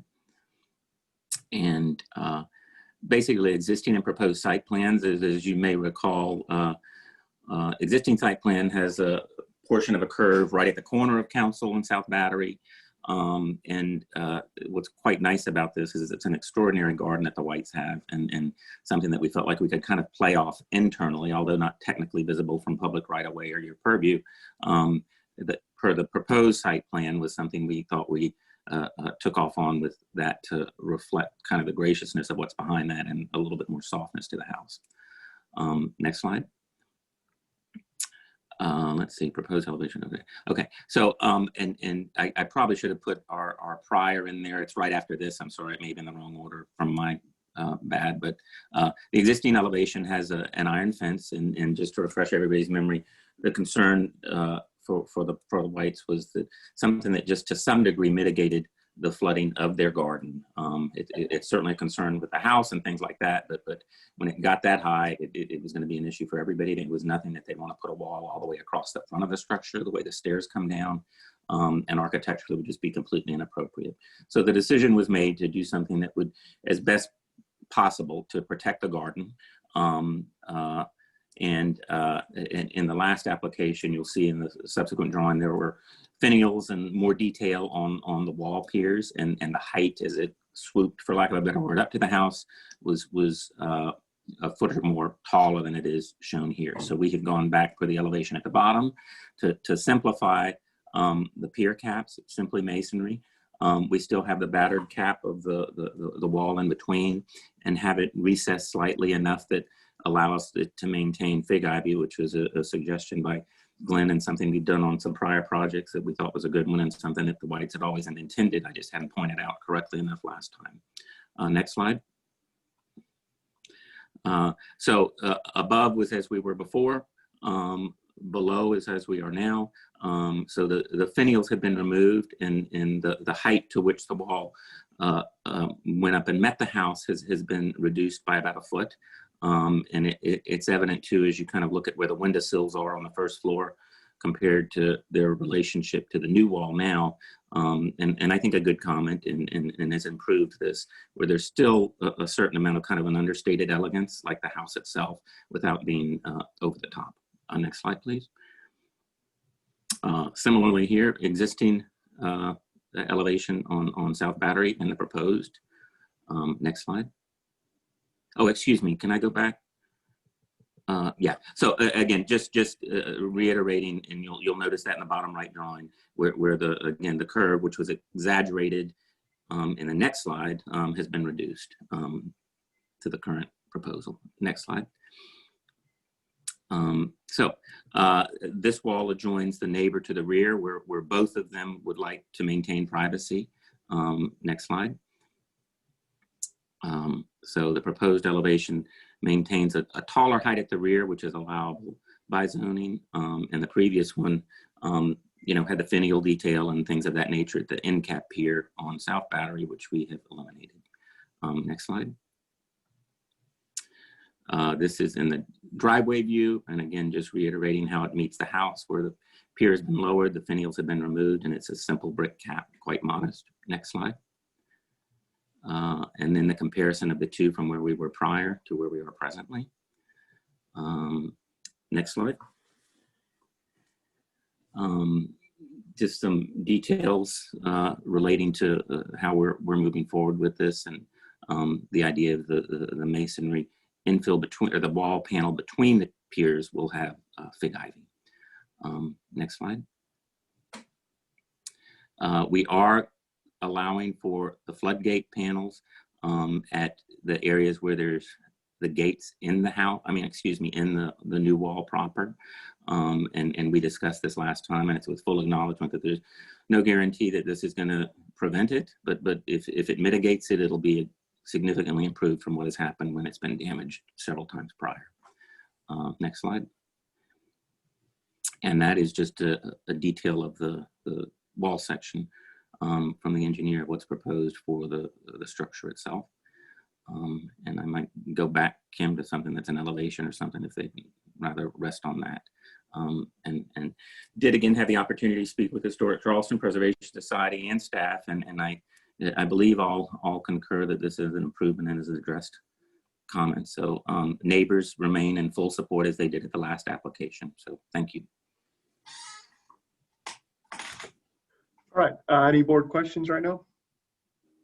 I have one quick one again, and this might have been addressed last time I was not here for the previous hearing, I apologize, but I'm just curious what happens at the junction where it is really close but not quite touching the house and the garage where there's wood siding. Is there some sort of, I'm just curious what happens there in terms of keeping the water out? To be honest, some type of mitigating panel, not unlike the one we're using at the gates, Julia, but probably more of a homemade solution. Again, I think the Whites are well aware that it's not, foolproof, but and it was something Fillmore brought up last time with that and the house, but it was very, very much their kind of desire to try to do this in a way that we don't jam up in the house, or we're respectful to it, and knowing that there'll be some kind of creative solutions at those minimal junctures. Thank you. Thank you. Alex, is there any public comment? No public comment. Okay, Kim, how about staff comments and recommendation? Yeah, we agree that Eddie has followed the direction of the board, and the design's more appropriately modeled on reasonable precedents and well detailed with the removal of the finials and simplifying the caps on the piers. So our only comment is that brick selection and a mock-up will be important and will need to be scheduled with preservation staff member for review, but we are recommending final approval with the staff comment. Okay, Eddie, anything else to say? No, thank you very much.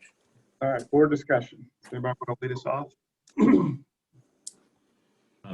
Glenn, I will say that I think Eddie certainly listened to the review last time, and I think staff comment is on target, and I support it. Okay, anybody want to make a motion? Okay, I'll make a motion for final approval with the staff comment. Okay, is anybody want to second it? Second. Like Glenn, second it? Yep. All right, I'll put it to a vote. Glenn? Yay in favor? Bill? Yay in favor. Julia? Yay in favor? Fillmore? Yay in favor. All right, chair votes yay in favor. Motion passes unanimously. Thank you. All right, next agenda item 55 King. 55 Kings requesting final approval for the roof and replacement of roof and window replacement in like kind. The building's a category 3 in the Charleston neighborhood, circa 1762 in the old historic district. Here's an aerial image of the property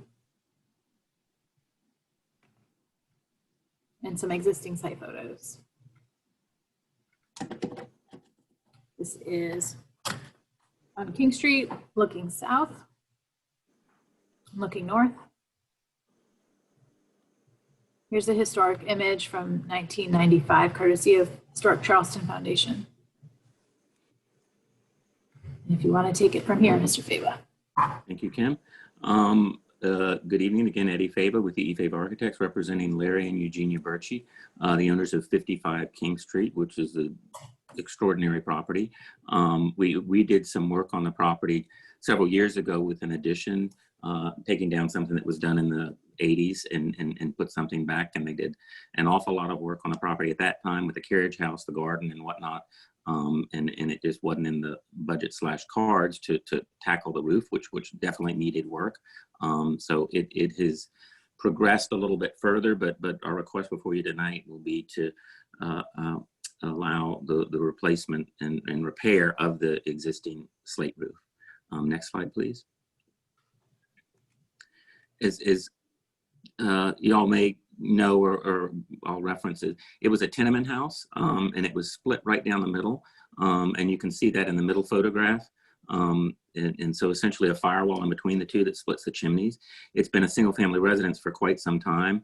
But again, the date of the house is circa 1762. And if in fact the slate has been on there that long, you could probably understand why it's extremely brittle and causing issues internally and externally, falling off the house presently. Next slide. Another interesting thing about this is one side of the existing / former tenement house has barrel vaulted terracotta ridge caps. The other side has 90-degree and piecemeal sections that were done, probably, I don't know, 30, 40 years ago, maybe more than that. But our goal is to put them back with the barrel vault tiles that were part of the original house. And as you can see, we did survey this, and I'm not expert slate person, but we did have Cahill Contracting do so, who is expert slate person, along with contractors and others to look at it, and said that it's everybody's intention to do what we could to use some of the slate, but he said it would be a misnomer to say that there'd be a substantial portion that we would be able to use, because everything that he touches is so brittle, it almost falls apart when they pull it off. Next slide, please. So again, the structure that is the portion obviously that gets re-roofed is the main slate roof there in the foot in the site plan. Next slide. Again, a blow up of that there, and again, it would address the ridge caps, dormers as well. Next slide. We are also seeking approval to replace the sashes. None of them are historic or near original. Many of them have been replaced in the last 10 or 15 years, and more recently, because those that were replaced in the last 10 or 15 years have already rotted out, and Mr. Birchie's had to put something else in there temporarily just to keep the water out and keep it secure. But it is compromised now with the materials and the roof, and the underlayment from above it's evident that it's getting water intrusion in certain areas, and with the survey done by Cahill and others, the suggestion was that the roof slate be replaced pretty much in its entirety. We'll use what can be salvaged as best possible, and there's every intention of doing that, but a good portion of it will have to be replaced. Next slide. Same, and I think we've got all 4 elevations here. That the addition that was done several years ago that we completed, and the rear carriage house, our kitchen house that was done as well. And as I said, this was just kind of the last phase of the project. Next slide. That is from the rear, not visible from the public right away, but as you may expect, everything that needs to be done properly with flashing, eave details, valleys and whatnot will be done in copper. There is no intention of cutting any corners by the owner or the contractor when they do this. Next slide, please. And then that is the view north elevation looking down King Street. Next slide. Details which we presented to you, just again to reiterate what the plan is there. Again, dormers, there's not an intention of rebuilding those elements other than shoring up what needs to be done from the interior. But they will receive new sashes that would be true divided light, single glazed, painted mahogany.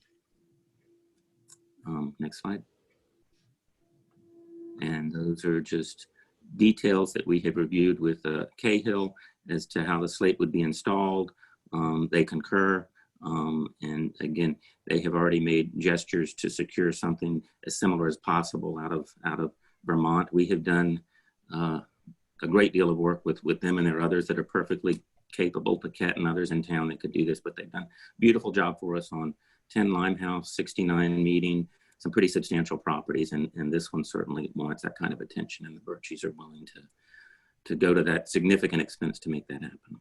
So I'm happy to answer any questions. Again, we did speak with Historic Charleston Preservation Society and have had no objections and are in support of this request, and haven't heard anything from neighbors to the contrary. Thank you.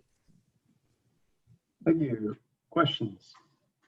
Yeah, this is Bill. Eddie, one quick question. So obviously the roof has age on it, and I assume different patina on it. So have you found a slate from Vermont Quarry that color matches an area pretty closely, or what were you doing about that? Yes, actually, Bill, and we've got more samples coming, and have reviewed that with Cahill. So in other applications where we've done that too. Again, I'll reiterate, the intention is if there are elements of this that come off and can be used, and it's not stupid to do so, for lack of a better word, they'll use it, but they don't want to put something up there that compromises the house. But it was something that we laid out, and there were several samples, and Mr. Birchie himself ordered several over the last several months before even engaging us to come back at this. So very concerned that it is modeled and similar in color and patina to what's there now. Patina may be the wrong word because I don't know that it'll be as weathered, obviously, but color palette is something we're trying to do, and something that's varied, so it's not monotone, it's not this or that. So additional samples are on their way, but the ones that we did secure, there was enough kind of level of confidence that we could get to where we needed to, and they'd be sifted through and feathered in differently, rather, as they're inserted. Thank you. Thank you. Alex, is there any public comment? No public comment. Okay, how about staff comments and recommendation? Eddie had roofing conditions assessment conducted, and the roof appears to be in somewhat repairable condition. As he mentioned, he will be trying to feather in where he can, but our comment is that the slate should be salvaged where possible. And then for the window replacement and ridge cap replacements are appropriate. Staff's recommending, he asked for final, I don't know how conceptual about that. We're recommending final approval with final review by staff. All right, any board discussion? Okay, anybody want to make a motion? Yeah, this is Bill. I'll go ahead and I'll make a motion for conceptual approval with staff's comments and samples to be approved by staff in final review by staff. So, Tim, did you modify your recommendation to be final approval? Final approval. Yeah, Bill, they kind of modified it on the fly there. Does that? Final approval with staff's comments and samples to be approved by staff and final review by staff. Second. Okay. Bill's made a motion for final approval, staff conditions noted, final review by staff, and a board condition that samples be approved by staff. Julie has seconded that, correct? Yes. All right, I'll put it up to the vote. Glenn? Yay in favor. Bill? Yay in favor. Julia? Yay in favor. Fillmore? Yay in favor. Chair votes yay in favor. Motion carries unanimously. Thank you, Next everybody. Have a agenda nice evening. is 40 King. 40 King Street requests final approval for the alteration of door and window openings, the alteration of existing gate, and construction of additional hardscaping. Building's a Category 4 in the Charlestown neighborhood, circa 1780 in the Old and Historic District. Here's an aerial image for context. And some existing site photos. This image is looking north on King Street. This is the visibility of the site from Weems Court. Historic image from the 1973 survey card. And the Sanborn maps from 1888 and 1944. It's a fairly similar building. And if the applicant wants to take it from here.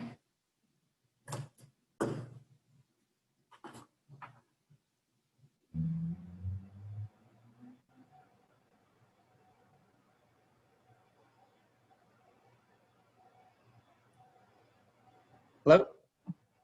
Hello. Hey. Good evening. Hi. Yes. Yes, I'm Ross Ritchie with Loyal Architects, presenting the 40 King renovation and alterations.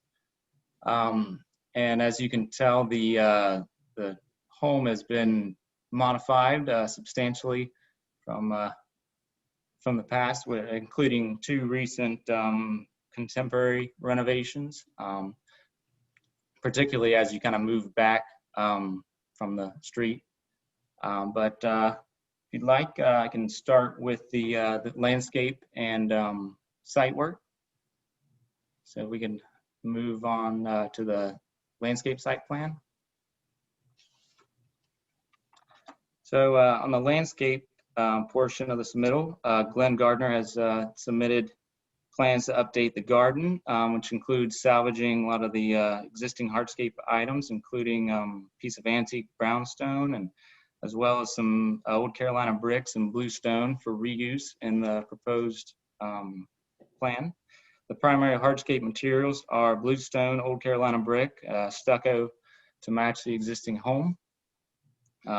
We are proposing a simplification of the existing non-historic iron gates in the front, which were installed in a recent renovation of the home by the previous owner.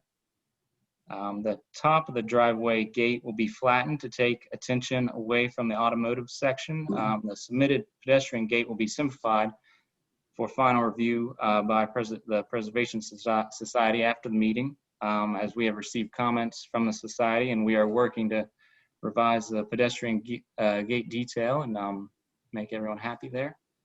From the front entryway and parking areas will be repaved with bluestone and brick.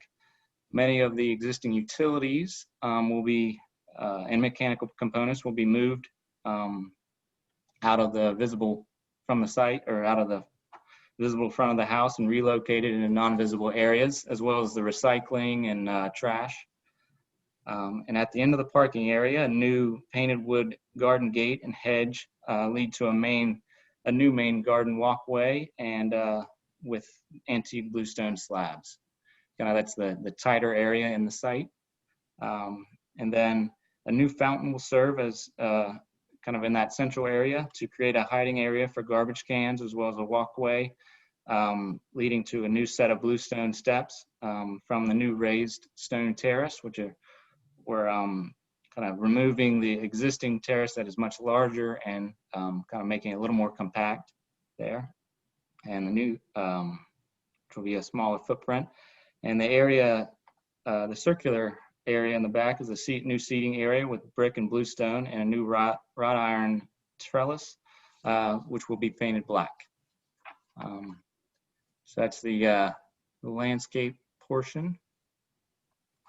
Now as we kind of move to the house, if you could move on down the list. There's the site photos, the gate, an existing parking area. And you can keep going. There's the removal. And right now the steps and the terrace are all, one step is at 4-inch rise and the next is at 8, and it's just quite hazardous back there. Can keep moving. The hardscape layout, which creates a nice secluded area in the back with a nice privacy area. If you keep going, there's the details. Keep moving to the architectural. There's the gate, which is being restudied at the moment.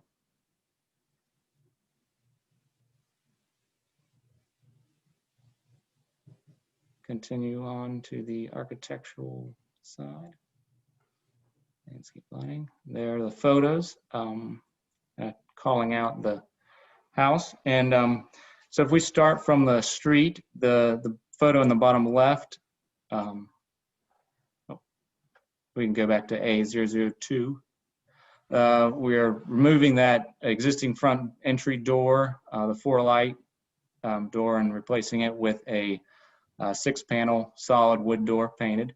So that's kind of one of the first items. And then as we move back through the site, we get to kind of that stucco intermediate bump out, which is the photo above, which is a really hard angle to kind of get at. You're kind of in that little alleyway, and the 3 windows kind of on the first level have kind of been furred in for a certain size of window, and we're going to replace those. They're kind of in semi-rough shape, so we're going to put new wood windows in there, but size them accurately for the masonry opening, so they'll be a little bit larger.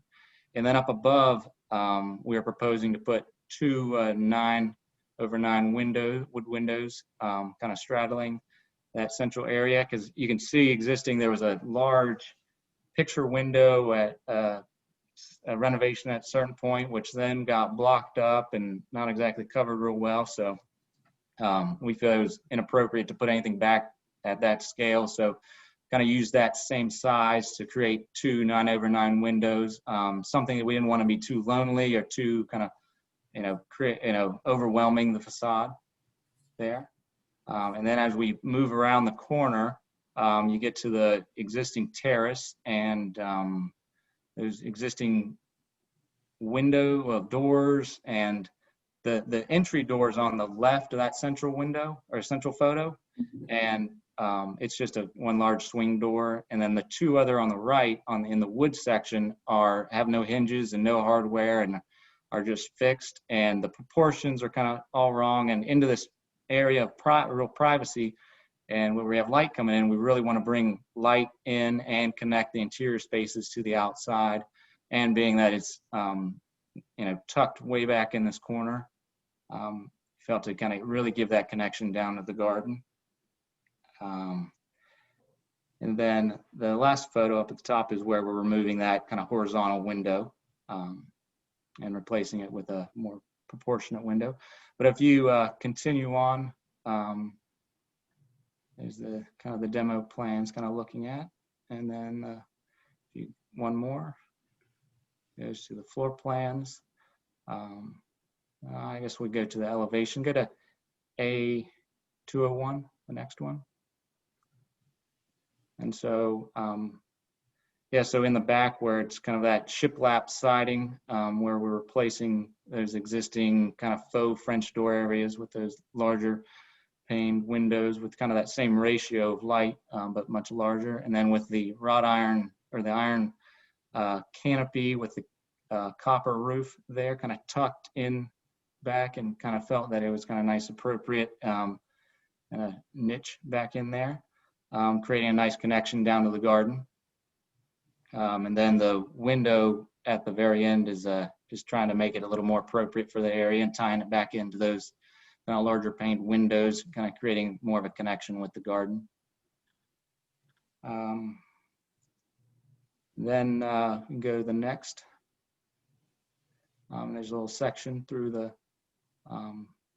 canopy, the steps down with the new door as it relates to the large fixed windows. And then if you can continue on, there's the plan. I believe that kind of wraps it up.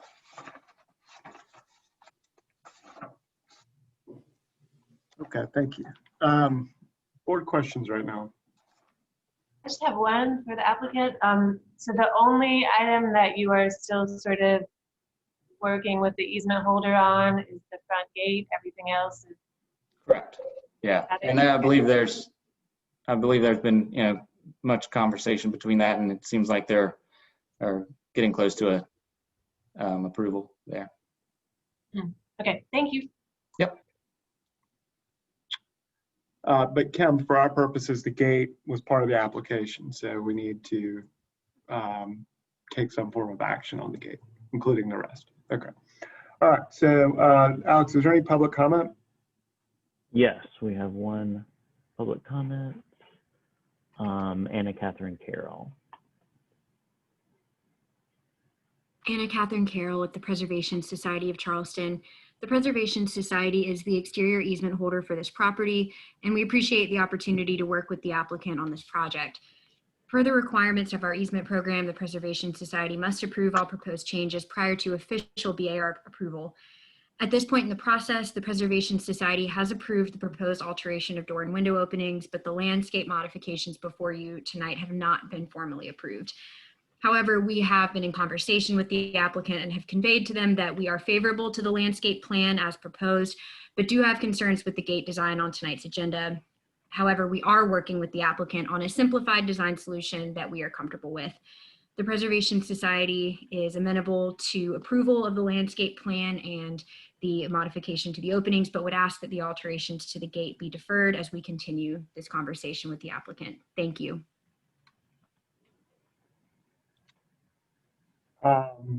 Alex, no other public comment? No other public comment. All right. How about staff comments?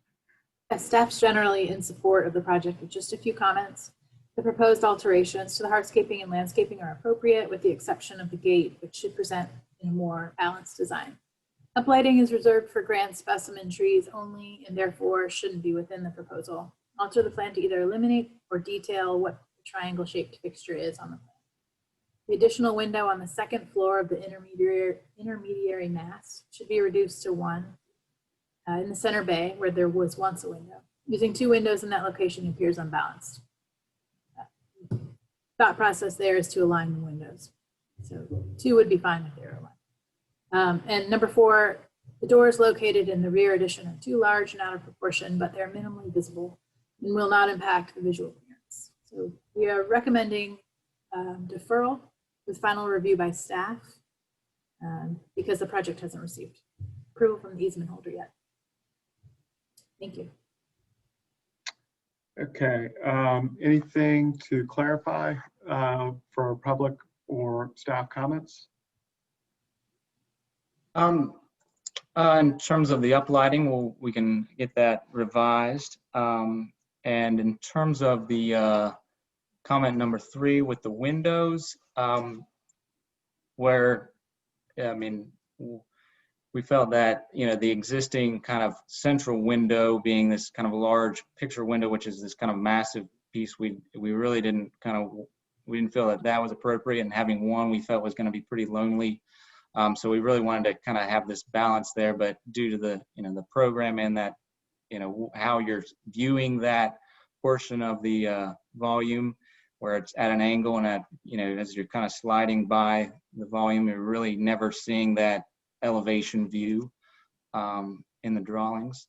So we just felt that, what we had proposed is something sympathetic to the building, and it was kind of crafted to, for the light into that area, and how the program really works in there.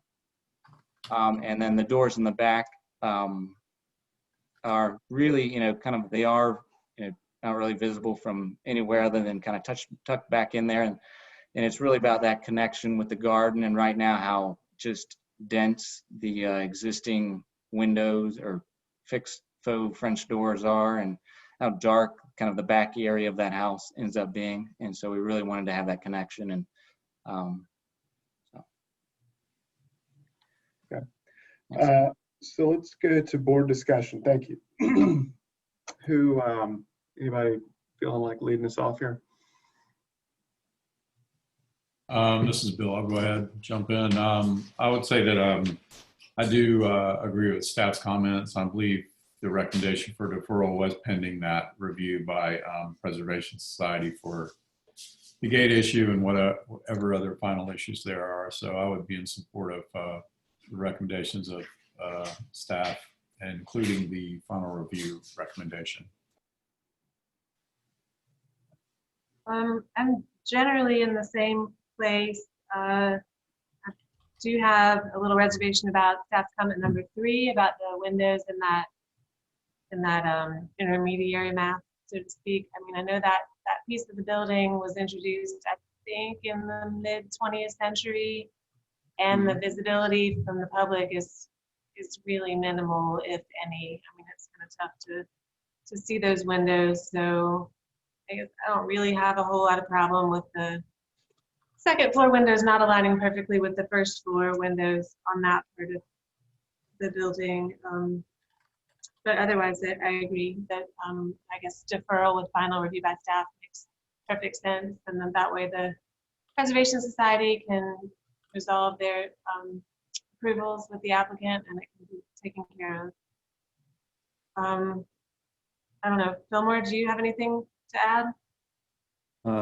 Not really.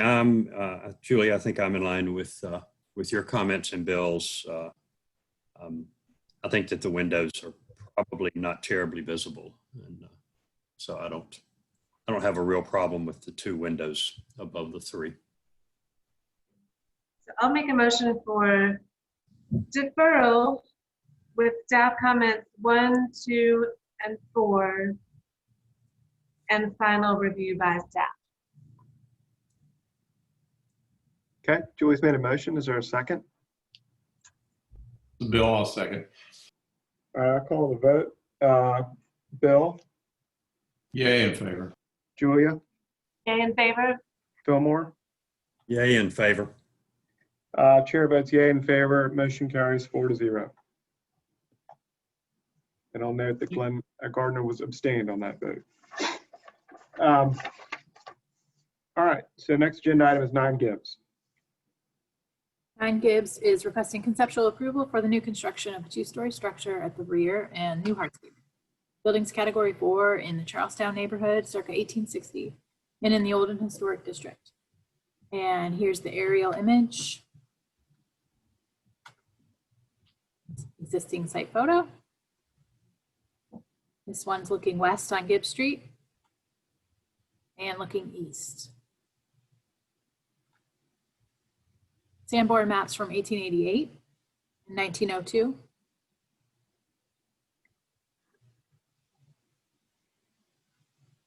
So the proposed location for this dependency is right here. And if Mr. Tucker's here and wants to take it away.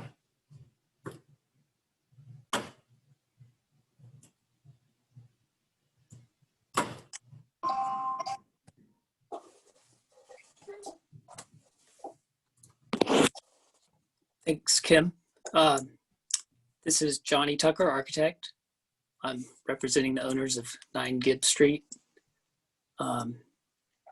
This is a conceptual request, so it's the first time you've seen the project.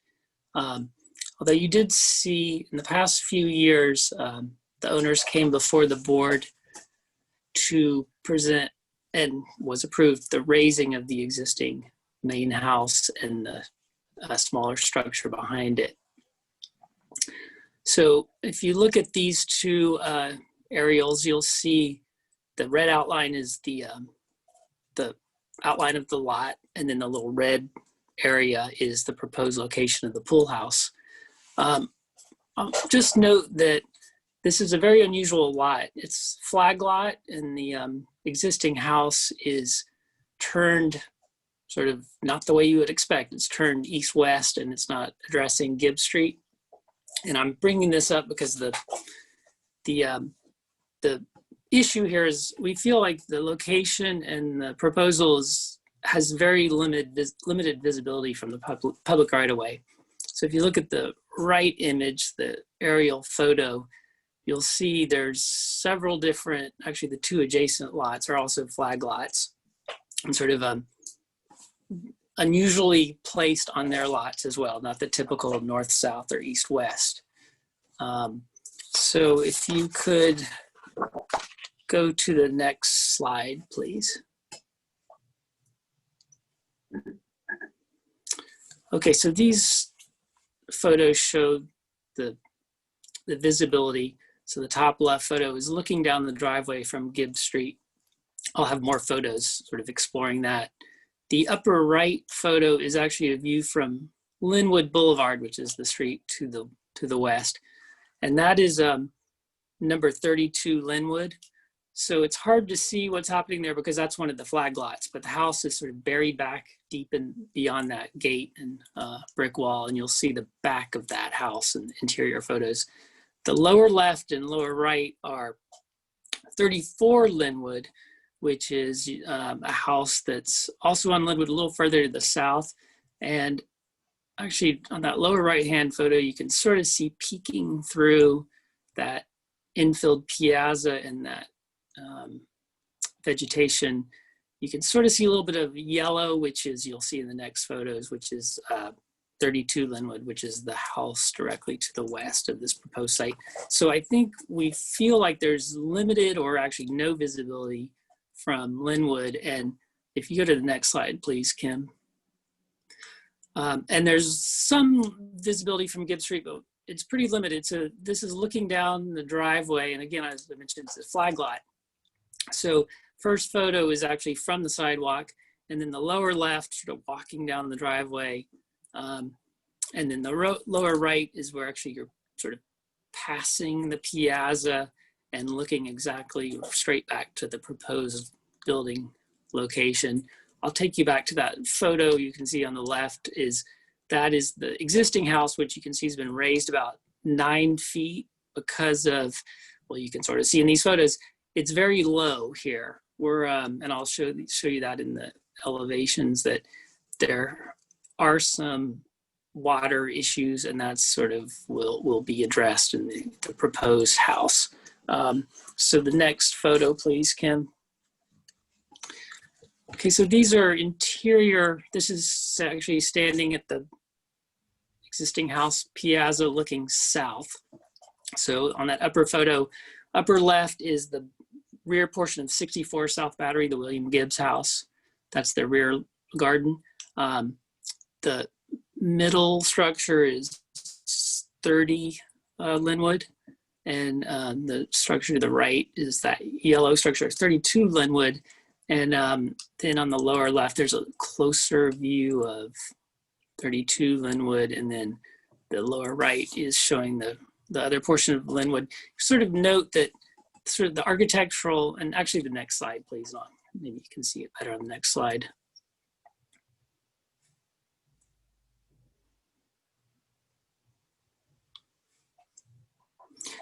Well, I guess you can. So these are taken from the roof of the existing main house. The location is the upper right, which is the rear corner of the lot. The architecture of the adjacent property is sort of eclectic. There's that yellow house, which is sort of a modified bungalow with several additions. And then the house directly to the south is, I think there's a core of that structure that's probably historic because it links back to the William Gibbs carriage house, but I think the main portion of it facing the south, I mean, facing the north, our property, and facing Linwood appear to be much more like 1930s, maybe even a little later. So next photo, please, or next slide, please. That's just the existing survey, and it's hard to see here, but there was an existing pool and sheds, and those have already been approved and removed, and that's the location this proposed project is going. Next slide, please. So here's a landscape plan, just to sort of, make sure I've got, yeah, so this is, the orientation on this drawing is north is to the left. So Gibbs Street's on your left. The main house you can see is oriented, as I mentioned, east-west. And there's a proposal, I won't get too much into the landscape plan because this is, since we're just here for conceptual, we want to focus on the structure and the pool area. But there's a proposed sort of a squarish lawn.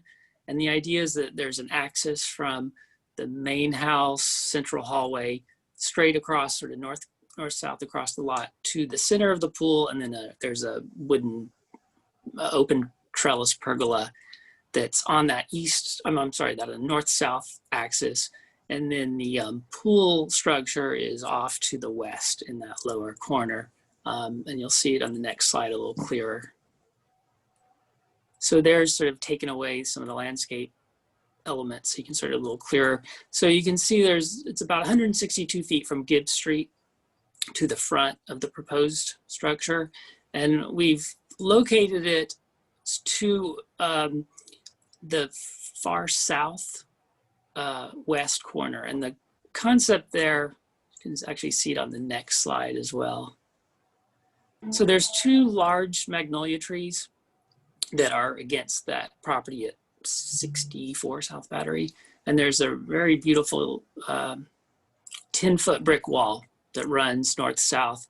So the idea was to push this proposed pool house to that west elevation on the lot and create this courtyard, obviously adjacent to that squarish lawn, that so that the pool house faces to the east towards the pool and proposed pergola, and maintaining the two large, beautiful magnolia trees and the obviously the brick wall that runs on the other side of the lot. Next slide, please. These are just the floor plans close up. The orientation has been flipped a little bit, but north is to the bottom now. So, and I mentioned, and you'll see it in the elevations, so it is a very low, it's about 7 feet above sea level is the average grade in the back. And because of that, with FEMA flood elevation, design flood elevation, the first floor, what I'm calling the first floor, is actually a ground floor. So it is not conditioned, and it can't be conditioned because it's fully within the base flood or design flood zone or below it. So what we're proposing is a sort of a loggia, I call it a lounge loggia, that is an area that's covered, obviously, because it's within the structure, that can be open up to, there's a little covered patio, or not patio, a piazza loggia element that is directly adjacent to the pool, which we think is really nice. And there's a masonry fireplace. So there's an outdoor area that's can be enclosed, obviously, if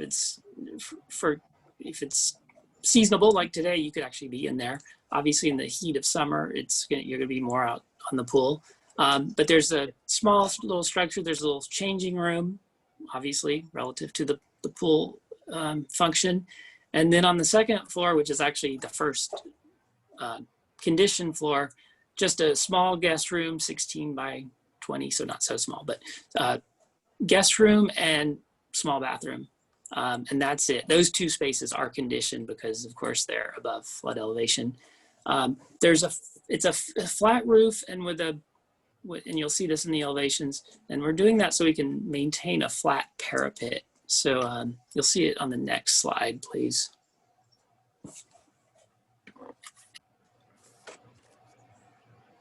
So I've got lost where we are. Okay, so so the elevations, and I won't spend a lot of time on these because I have elevations that show the project relative to the adjacent properties, but this is just sort of gives you the full walk around the building. But if you notice on the note, the red figures, those are showing the flood elevation. So as you can see, the top of the first floor, ground floor windows are right at the design flood. So the first floor is effectively not, obviously not conditioned. But the concept, and I'll show you better in the other photos, is just a very simple structure that is trying to relate to the masonry foundation of the existing house. And I'll show you that in the details later on. But you'll see because of the flooding elements, we do have a small, about a 2-foot raised pool terrace. That's shown on the north elevation with and there's the pergola sort of right on axis with that main house. The east elevation, which is the elevation that's facing the pool, you can see there's the loggia that's in shade and a very simple balcony. So the idea is obviously that when you're inside the pool house, you're focused towards the pool and the pergola. And let's go to the next slide where you can see those relative to the site. So the bottom elevation, which is the north elevation, is sort of this, you're standing in the yard, in that square yard, and you're looking towards the south. So that's the north elevation of the building. You see there's the pergola, the raised terrace, and then that shaded area behind you is the main house behind you.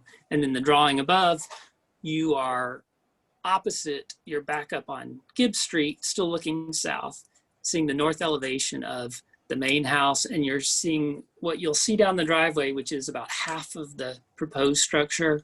You can see it's like right down the middle. You'll see half the two windows and half of the chimney. Next slide, please. And then this one is similar, there's a lot going on, but if you look at the lower drawing, so this is the east elevation looking west. There is the rear or the rear side of the main house to the right with the infilled piazza. That project is 95% complete. There's a small studio building that's there as well, but focus on that sort of rambling drawing in the back. That's that bungalow, that 32 Linwood, which is the yellow structure. And then that shaded area is the proposed pool house massing. And if you look on the top drawing, there it is appearing.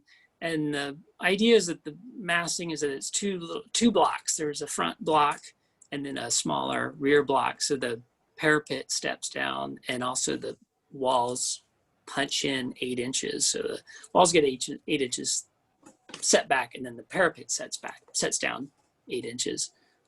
Next slide, please. So this one is the west elevation, again, looking east. So if you're at the rambling, the sort of bungalow-ish house looking across, at the bottom, you'll see there's the 10-foot brick wall in the distance, and then the shaded area, of course, is go to the top drawing, and that's the proposed structure, showing the height, obviously, stepping down significantly from the main house, the front house, to this pool house. You see the parapet is flat, and then there's a large scupper, and then that way we can bring all the downspouts down behind where the mast steps back. Sort of a small detail, but sort of interesting. Next slide, please. Johnny, we're getting towards the end of time, so if you Okay, could good, because this is the second to last slide. So real quick, this is built a wall section showing that the proposed, it's CMU construction with stucco finish. And what's nice about that is the windows can be deep set into the walls. So it has the depth, and that shows in those elevations with the shadow lines. There's cast concrete sills. We have scored the stucco at the lintels. And if you go to the next slide, so these are not precise, but again, we're here for conceptual, but cast concrete sills with the deep set windows, lime wash stucco on the CMU walls, again, to sort of mimic or relate to the raised foundation of the main house. Steel frame, minimal frame doors and windows, maybe hopes or similar. That's, again, we're here for conceptual, so just trying to get the height, scale, and mass and architectural direction sort of in line or approved. And then the copper parapet, I should have pointed that out, but I feel a little reveal in there, which gives a shadow line, so it doesn't, sometimes a parapet can just sort of look like a line at the top, so I've got a detail where it's revealed. And then the next two slides are just enlarged elevations, and that's it. Thank you. Okay, great. Any questions from the board right now?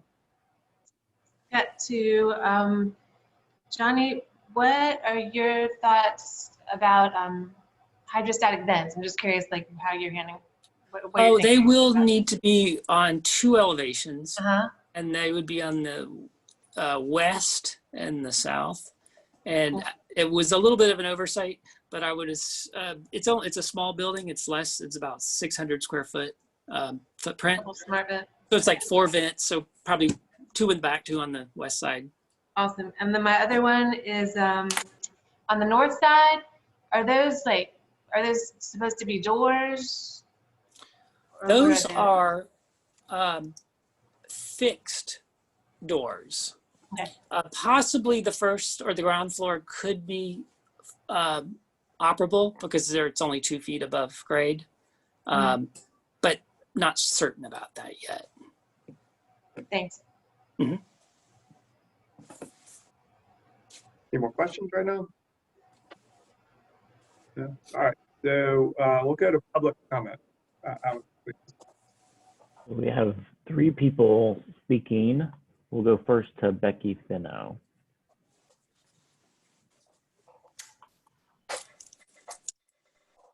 Hi, I'm Becky Fenno. Actually, I'm speaking a little bit in a personal and professional capacity, as I actually grew up across the street at 6 Gibbs. And my parents called me, they still live there, and they called me that they weren't sure what was happening on the property with the proposal. And it turned out that they and all the neighbors, nobody had really contacted them to talk about the project.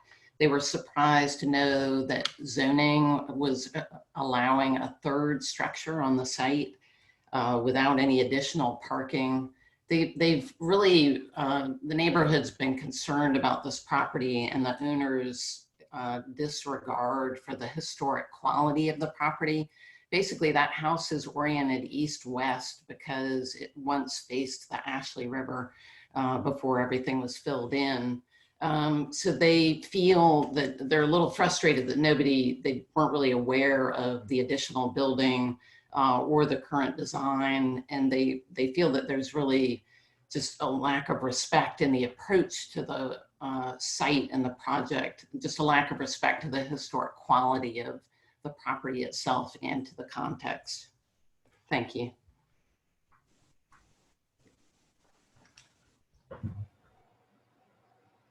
Okay, next we'll go to April Wood.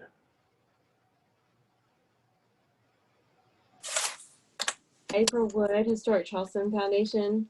HCF has reviewed the application for conceptual approval for new construction of a 2-story structure at the rear and new hardscaping.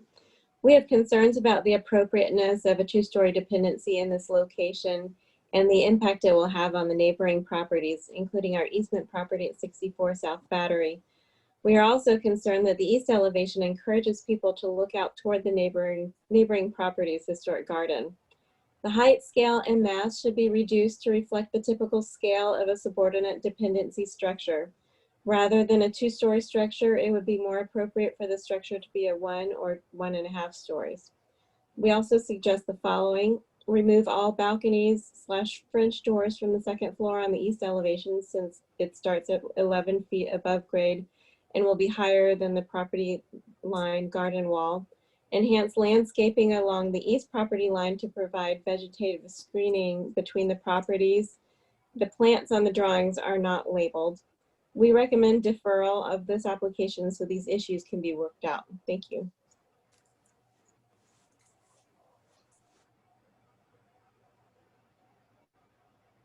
And next we have Anna Catherine Carroll.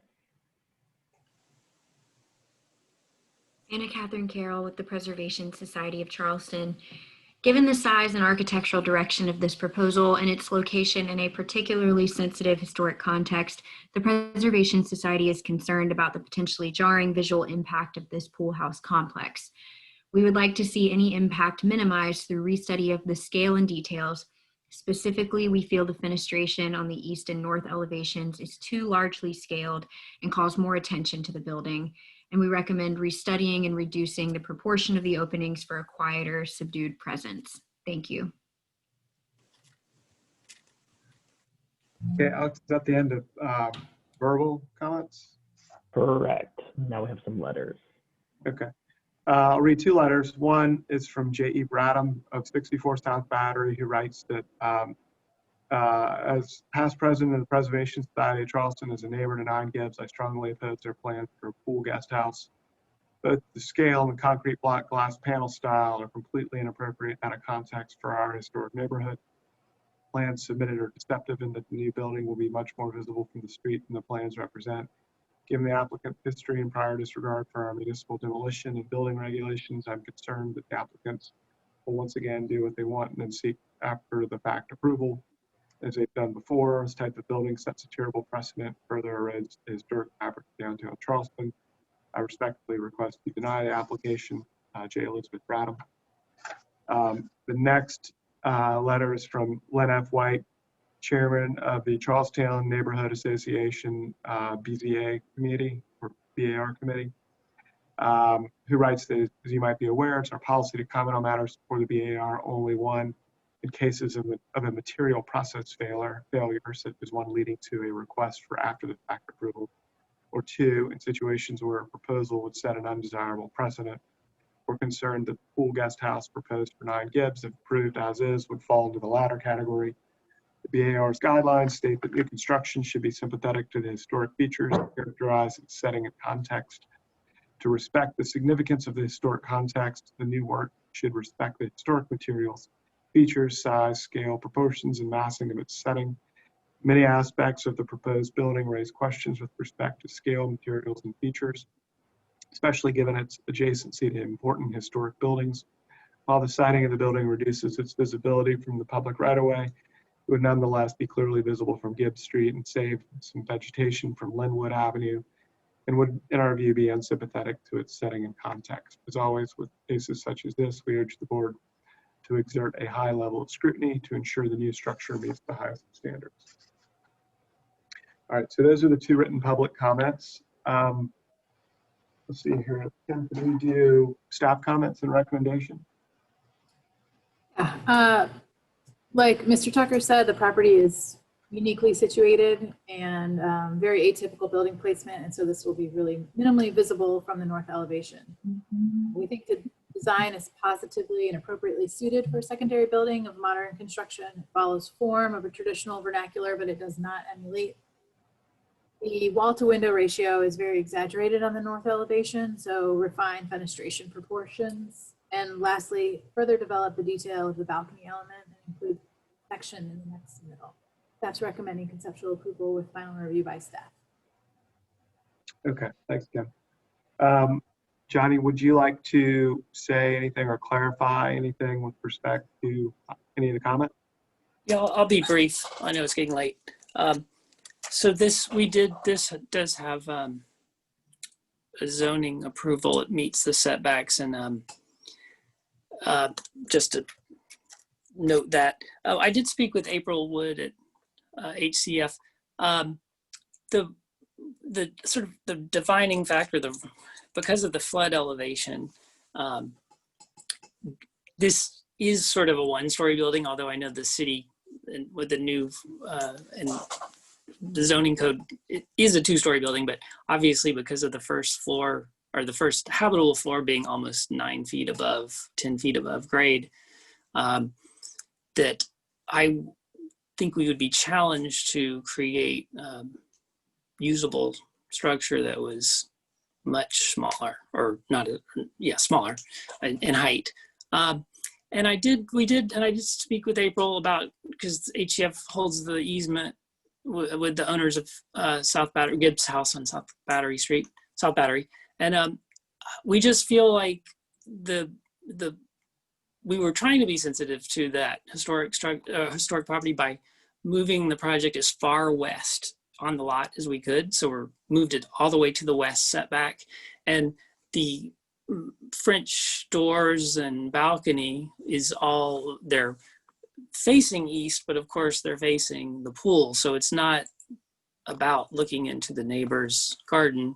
I spoke with April about potentially, some landscaping possibilities to minimize the concern of the owner of the William Gibbs House, and we'll definitely open to that. But we feel that the balcony and the French doors facing the pool are sort of integral to the design.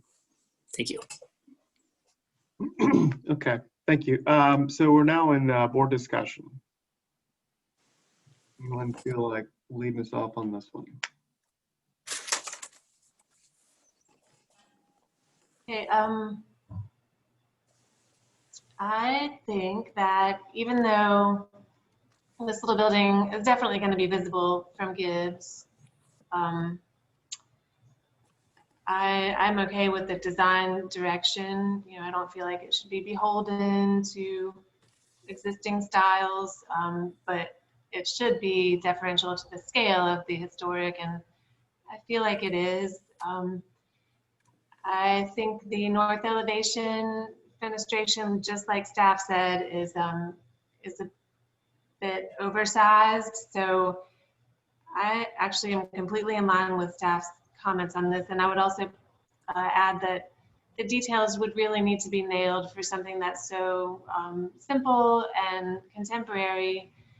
And for example, the precedent image of that cast concrete sill, it's maybe not the greatest example of doing it perfectly, but I'm confident that the applicant would do it better than that.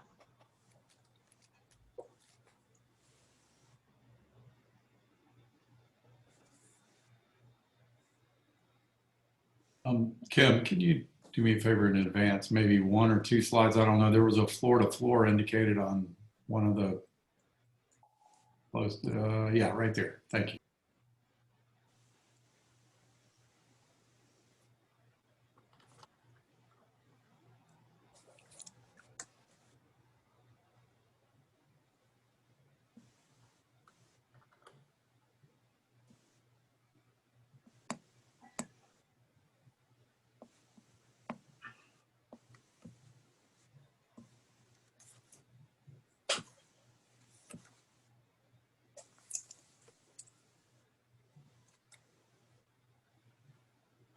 All right, so any comments to tack on to Julia's? Yeah, this is Bill. I would say that I do agree with the comments regarding the fenestration, especially the north-facing fenestration or doors, whichever we're going to call that. I do believe that should be reduced. And I believe that the overall height should be restudied as well. There's probably a device or mechanism to utilize the space below, but just inherently by raising it 2 feet initially off of grade, and then providing an 8-foot ceiling. I see DFE is at 16, but there probably should be a way the way to reduce that, and then the 9-foot working ceiling above that. So I believe the reduction in height would be appropriate along with the rescaling of the fenestration of the building itself. It is positioned regarding the street and regarding the property itself as a complex is positioned in an appropriate location, but it is and contextually to the neighboring properties, I think it does crowd some areas, especially Linwood. And so I think a reduction in height definitely would be appropriate and restudy for that context. This is Glenn. I generally agree with Bill with regard to the height. And I think it certainly is important to make sure that the neighbors have been, I'm not saying consulted, but at least informed, especially if neighborhood meetings are not necessarily on the regular in person, because it does abut some pretty significant historic properties. And I guess the pergola behind the pool, is that not currently part of the submittal? Is it the building only that we're looking at today? Or is the pergola also part of it? Glenn, I don't think that the pergola is going to be visible from the public right away. Gotcha. Okay. I'll make the comment regardless. To me, the pergola in the elevation shown, there's something funny going on there scale-wise, that either the pergola makes the building look larger or the building makes the pergola look too small. I feel like something is not necessarily cohesive there, if that is a fair way to say that. It's either a mini pergola or the building's too tall, one of the two. And I will absolutely underscore that the detailing of this is critical. I have seen a few other simply detailed buildings of a similar shape, similar size, that have gotten dumbed down in the past year or two. And once you dumb them down and value engineer them and lose some of the quality materials that made them magical, you may as well not build the building. So I think it is absolutely imperative to have this be detailed very well and built per approved plans.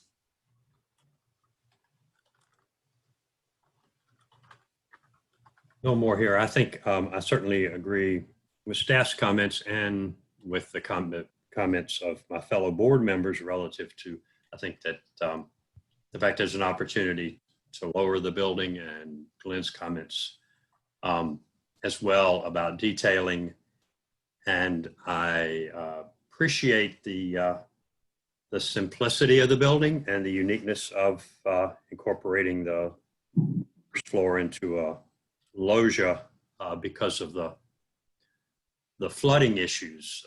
That said, however, I do feel that the general architectural direction is not related to the historic house.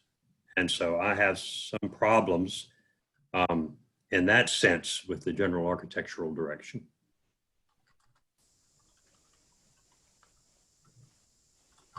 Okay, so it sounds like generally everybody is on board with staff comments 2 and 3. I heard a number, or at least a couple of board comments towards reducing the height. Maybe a concept of, question about the general architectural direction. Staff had asked for a final review by staff. It sounds like, to me at least, that there's enough going on here that maybe we see it again, but those are kind of the issues I see on the table that we got to figure out. Does anybody want a further discussion, or do you think we're good enough to get a motion floated?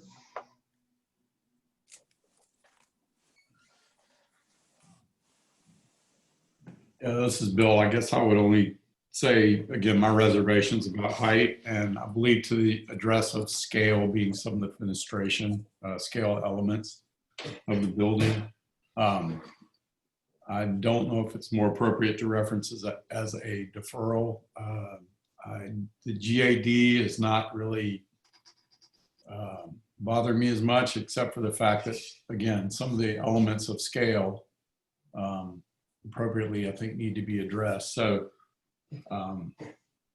my only weight of decision right now is whether to recommend a deferral or denial, which I really don't want to necessarily say deny wholesale, because I believe the positioning of the building is somewhat appropriate, but I believe lowering is appropriate. So, I guess I'll go ahead and call it deferral, but I would say I'll make a motion for deferral for restudy of height and scale.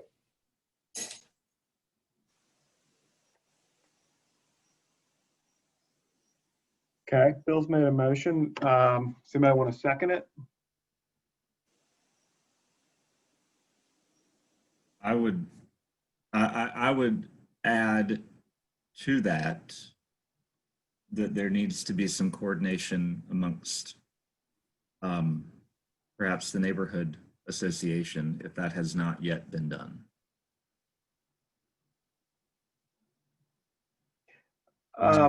Now we add that into a motion, but I believe that is appropriate. You're definitely appropriate, Glenn. I hear you. I agree. Kim, have we, in terms of like mandating that somebody go talk to the neighborhood? I mean, that's basically what we'd be saying. Is that, it seems like that's out of bounds for us. Bennett, do you? I think it is a little bit out of bounds. Yeah, but I think your statement was heard, Glenn, and I definitely agree, and I believe the board members all agree with that statement as well. We'd be looking to hear that at the next review. Yeah, I mean, I don't think we disagree with you, Glenn. I think you're absolutely right. I worry about trying to put it in a motion and make it. And I understand we're in the middle of a motion at the moment. When the neighbor in the front and the neighbor in the back, either both haven't seen it or have an issue, I think there needs to be discussion. So. Understood. So I'll second Bill's motion as stated. Okay, so let me put it back out there. So Bill, you made a motion for deferral for restudy for height and scale, right? Correct. Okay, Bill's made a motion, Glenn seconded it. Is there any further discussion on the motion before I call it for a vote? All right, I'll call it for a vote. Glenn? Yay in favor. Bill? Yay in favor. Julia? I'm going to mix it up and say nay opposed. Okay, Fillmore? Nay opposed. The chair votes yay in favor. So the motion's going to carry 3-2. Mr. Chairman. Yep. 4 minutes, please. 4 minutes, Bill, you got it. Thank you. Hey, Siri.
We're waiting on Kevin.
All right, Kim, we ready? Everybody ready? Good. All right, we are now on agenda item 13, 15 Beans Alley. 15 Beaton's Alley is requesting final approval for the new construction of a single-family dwelling. Building isn't surveyed in the Charlestown neighborhood. It's new construction in the old and historic district.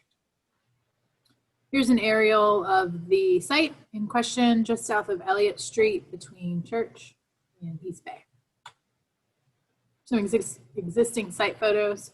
Building was demolished late last year.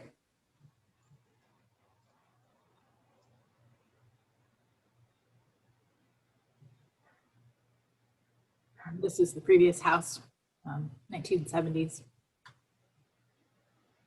Here's an image looking north toward Elliott Street and looking south toward Track. Just a little more context of Beaton's Alley.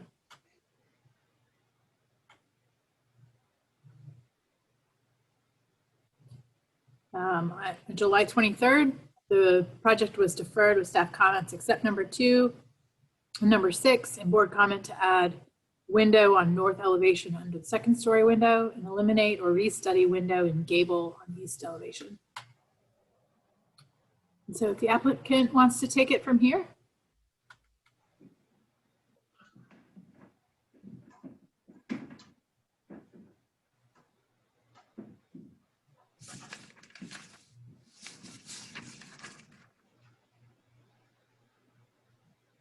Can everyone hear me?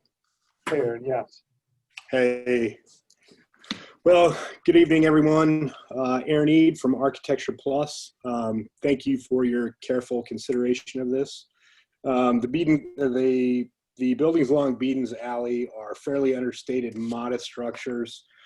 Historically, these are back of house buildings and old brick warehouses, house type structures. We think the design of the home is generally in keeping with that, so we like the direction. Let's just jump right into it. Alex, can you bring up AS 1.0, please, site plan? Back up a little bit. Thank you, sir. All right, before we get to the elevations, you know, there's a couple little changes we did to the site plan, and there's one thing I want you guys to note, please. This back wing of the house toward the back corner, that is a garage structure. It now has a flat EPDM roof with parapets. But I want you to notice, please, the 3-foot side setback between the 7-foot CMU wall and that garage. And then also to the front of the to the street side, there's that little note that says 1-foot brick knee wall. That's actually incorrect. It's about a 6.5-foot brick wall. Now along that 3-foot side setback wall, we'll see this in the right side elevation. There were some windows that I believe were requested by the board that really are looking right into that wall. So we'd like to, you're not going to be able to see them from the street. I don't think you're going to see them from anywhere. I think the only place you'd be able to experience them is from inside the garage. So just keep in mind that as we move forward.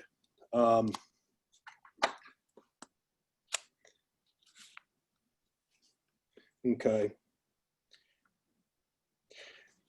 We addressed we addressed the board comments from last time and found a few things that we wanted to change as well.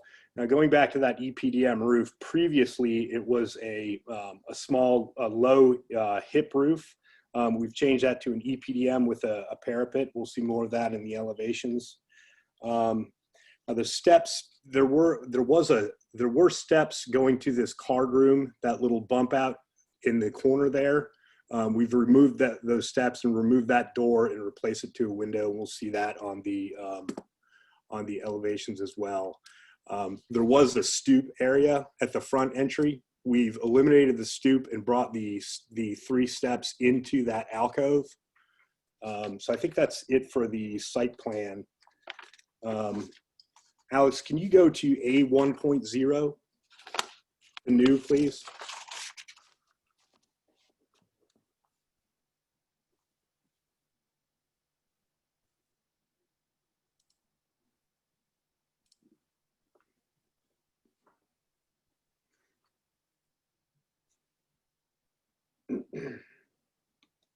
Okay, what page did you say? A 1.0? A 1.0, please. It's just the first floor plan. You can actually see it in this picture right here. I wanted to point out how those steps moved back into the alcove. I just wanted to point out how the steps moved back into the alcove and how the steps and stoop at the card nook have been eliminated. So it was a small change, but I just wanted you to note it. Okay, can we go to the A2 point, or the previous front elevation?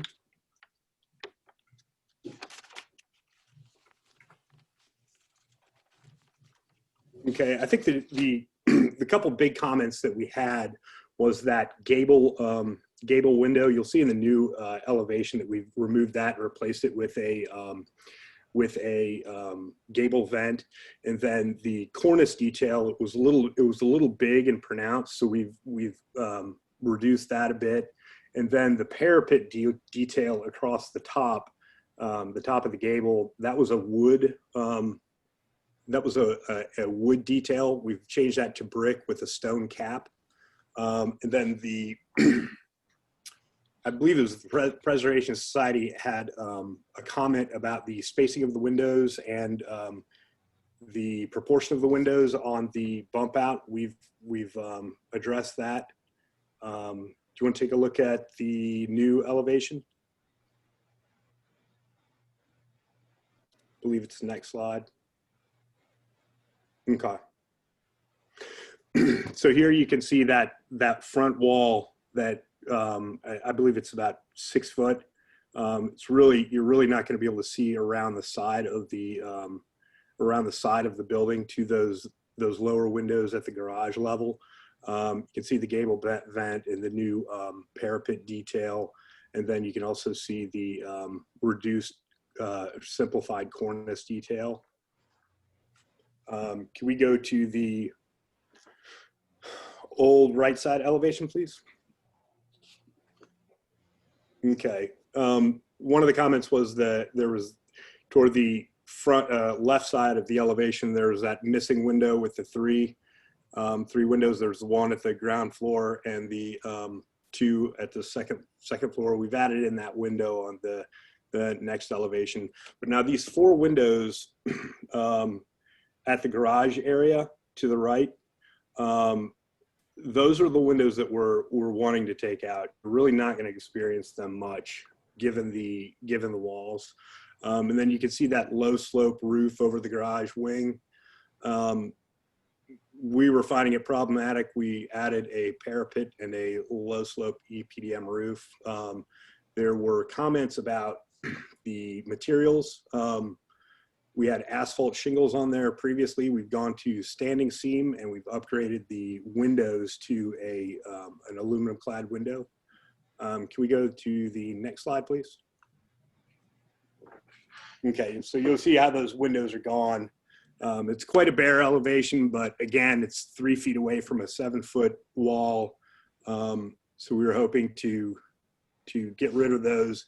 The client would really like to have some shelves inside of his garage so he can use his garage as a bit of a workshop as well. So we'd appreciate that consideration. And then the door or the window has been added at the ground floor. Can we go to the next, please? Okay, previous comment was, again, the parapet detail, cornice detail, the gable window, and there was comment about adding the windows at the garage. We've addressed all those items. Could you go to the next slide, please? And voila. Now this is the you can see the end parapet details. There was a comment before about the thickness of the parapet. This shows up on the side elevations too, on the sides of, on the front massing of the house, the gable end parapets. They asked to thicken the parapets to 20 inches, and we've done that. You can see the windows added. That parapet was conflicting with a gable vent, so we just eliminated it on the rear. Can you go to the next slide, please? Okay, this was the previous. There was issue with the fenestration on the front massing of the house. The windows weren't relating to one another. We've addressed that.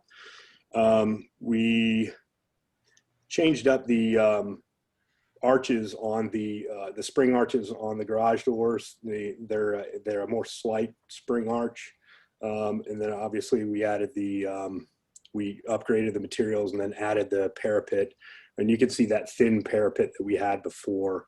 And then we've adjusted that per comments. Can you go to the next slide, please? Okay. So you can see how the windows are relating at the front massing, the spring arches on the garage doors, and then the parapet at the garage as well, and then the thickened parapets with the stone caps. I think that's all we have for you. Look forward to your comments. Thank you. Okay. All right, any board questions right now? Yeah, this is Bill. Aaron, what kind of metal roof is that? I just see that note still says architectural or asphalt shingles. What kind of metal roof is that? That would be standing seam. It looks sort of like a 5V with that hatch. That's not correct. Is it a mechanical standing seam or is it a hand crimp standing seam? We were going with a mechanical, or you're thinking like a turn 2 or something. I just didn't know if it was a snap seam or a hand crimp. It was a snap seam. I have another question. Aaron, where you added the parapet at the back mass, is there any reason you couldn't lower that some? I'm looking at the back elevation. It seems like you have a little bit of height. I'm just curious what you think about that. We could take a look at that. Thanks for going back. Could you go back to that rear elevation? We were aligning it with the detail on that gable end. But they're not actually coplanar, right? What's that? It doesn't. No, they're not change the back. No, they don't.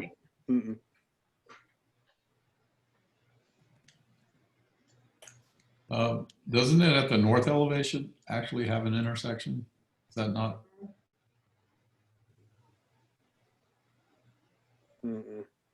It sort of wraps around.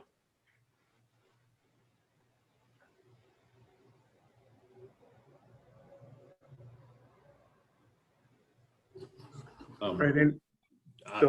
Fillmore here, to a comment Bill made, the current plans, the new elevations do still call out that roof as architectural. I mean, as asphalt shingles, architectural shingles. And I think that's just a glitch in the drawing. Yes. But I think it should be correct. And if this is final, those things should be corrected. And I think it's several places on the drawings that way. It's drawn as standing seam, but it's called out as architectural asphalt. Thank you.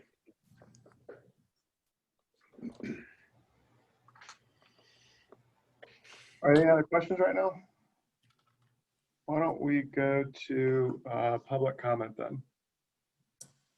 We have 2 members of the public speaking. Let's go to April Wood first.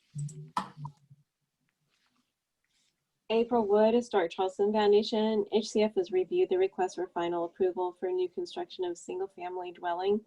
We continue to have concerns about the detailing of this project. We have the following suggestions.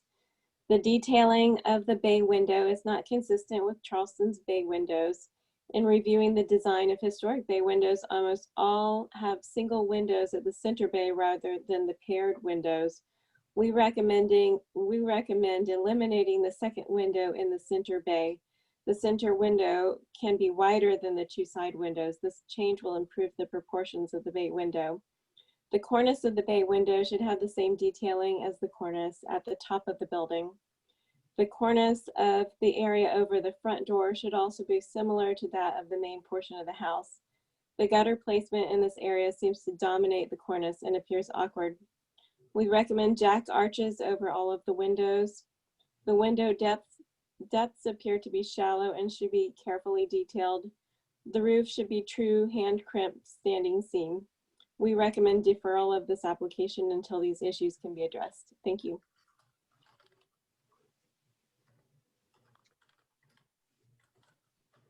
Next, we'll hear from Anna Catherine Carroll. Anna Catherine Carroll with the Preservation Society of Charleston. We appreciate the applicant's response to our input as well as board and staff comments. Since the previous review, there have been marked improvements to the project, especially with regard to the upgraded material palette. At this point, we would encourage continued study of brick detail, particularly headers and sills, and the bay window. I think Historic Charleston Foundation articulated that well, to be executed more traditionally with as much depth as possible. We also shared the concerns voiced by the board about necessary drawing corrections, and we would also ask that the height of the rear parapet be lowered if possible. Thank you.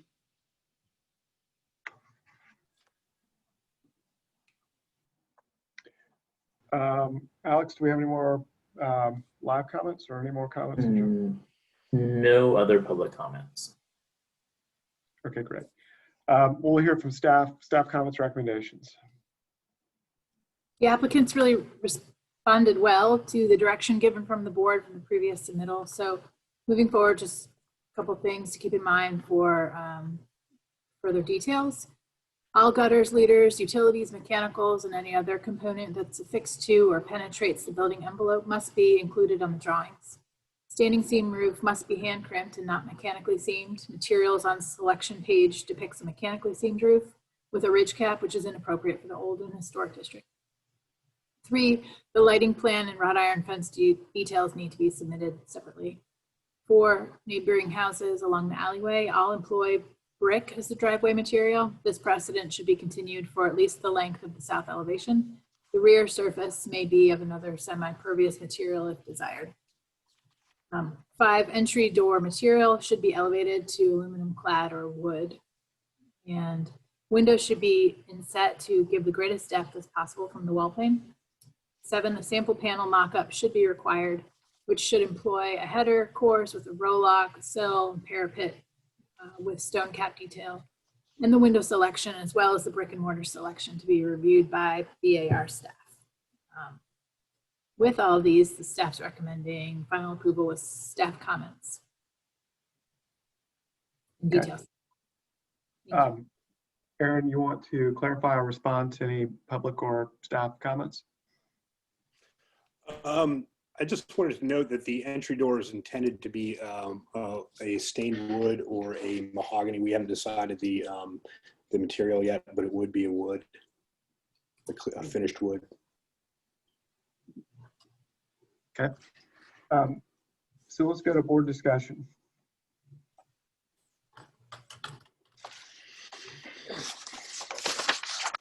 This is Bill. I'll go ahead and I'll just say that I agree with staff's comments and the recommendations of staff. I believe there might be a couple more comments from the board, which I believe were discussed during our questioning, which may carry merit as too. Maybe that rear parapet height, things like that. But otherwise, I'm in general agreement with this, these comments and this recommendation. Okay. This is Julia. I am as well. I do think that the preservation groups still had some really valid input if the applicant would be willing to, you know, keep thinking through some of those details. I think it would be worthwhile. The one thing besides the parapet in the rear that gives me pause is just the proportion of the little gable vent. It's like super vertical. I don't really understand why it has to be so exaggerated, and that is one element that will be quite visible to the public. But yeah, I'm in alignment with staff on this, with just a couple of additional conditions.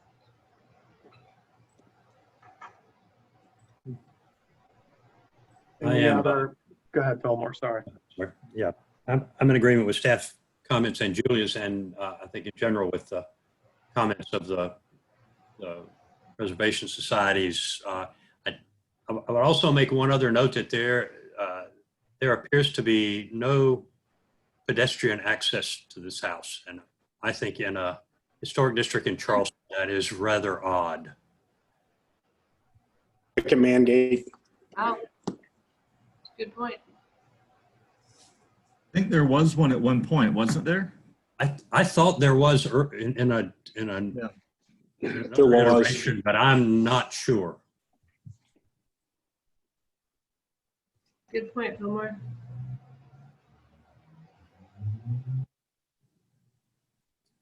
It's Glenn. I am in agreement with what's been said, and to me, it's the little refinements, little detailing, things like that that I'm comfortable with staff working with the applicant on. But I think the changes have brought this a long way.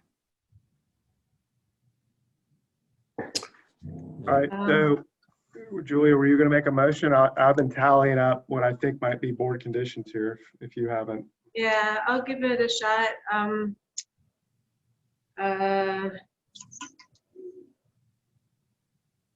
I would make a motion for final approval with all of staff's comments and board conditions to lower the rear parapet as much as possible,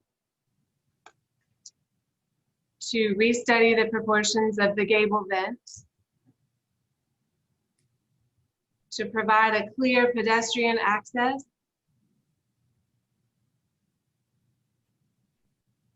and to correct any labeling errors on the drawings.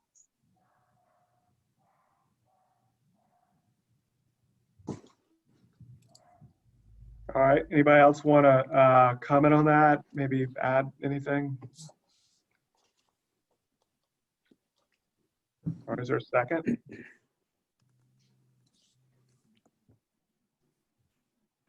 This is Bill. I'll second.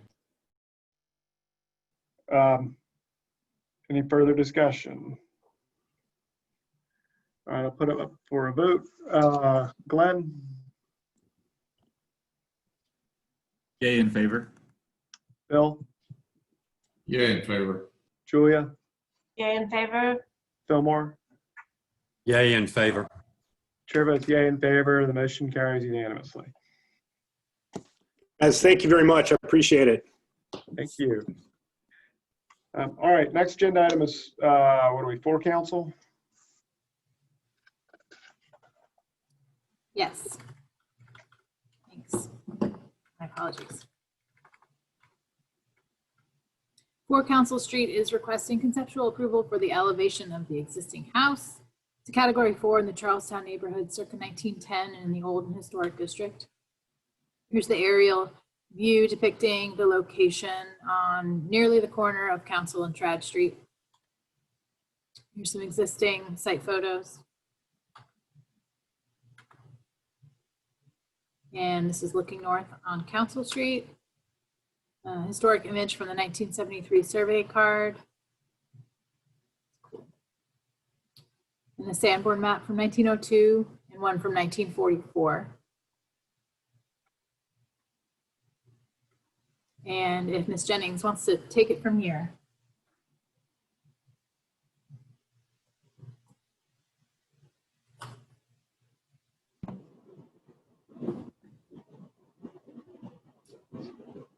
Hi, this is Ashley Jennings. I'm the architect representing my client, Caitlin Daly, on the project.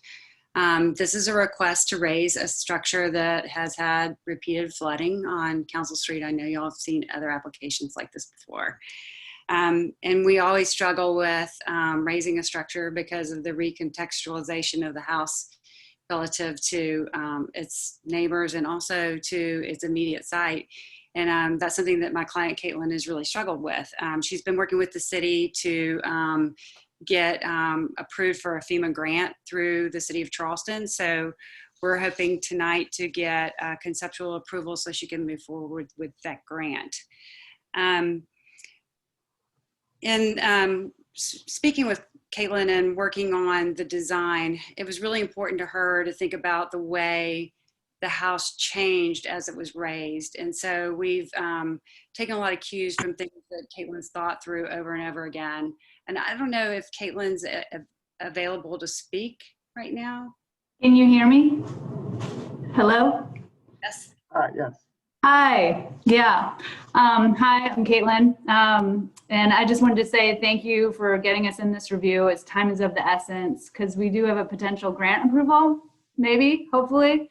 And I just also wanted to thank you for just really appreciating the necessity for elevating historic homes on the peninsula. I mean, the BAR from the get-go, as far as I got involved in groundswell and, you know, when stuff started getting real, these guys just seem to get it, that it is necessary for preservation. I just really appreciate that, because our goal through this whole ordeal, if we do it, is to preserve this house. I mean, we've been here for 8 years. We hope to be here a whole lot longer. We purchased it in 2012, and you know, it needed a lot of love. It had been a rental. It had been vacant for years. And so, you know, right away, we got it to where it is now. But then, unfortunately, Joaquin, Matthew, and Irma hit us, and we had to focus all of our attention to mitigation. And so we really hope this elevation will just overall help to preserve it. We literally want to preserve it from the flooding, but I also hope it'll preserve the value of the home, so it'll continue to be cherished and loved by, you know, single family owners, and it won't turn into a rental again, because that's what we see here on this side. And, you know, I don't want that to happen. And so Ashley and I went through this, like she said, I struggled, because I love my house the way it is, but we need to do this. And so we struggled through a lot, and I hope you'll appreciate the design that we came up with. My neighbors all know about it. We're all in the same place. Like, no one wants the construction, but they all are rooting for me. I've gotten texts all night to be like, "Did you get it? Did you get it?" And so that's me. That's all I got. Thanks, Caitlin.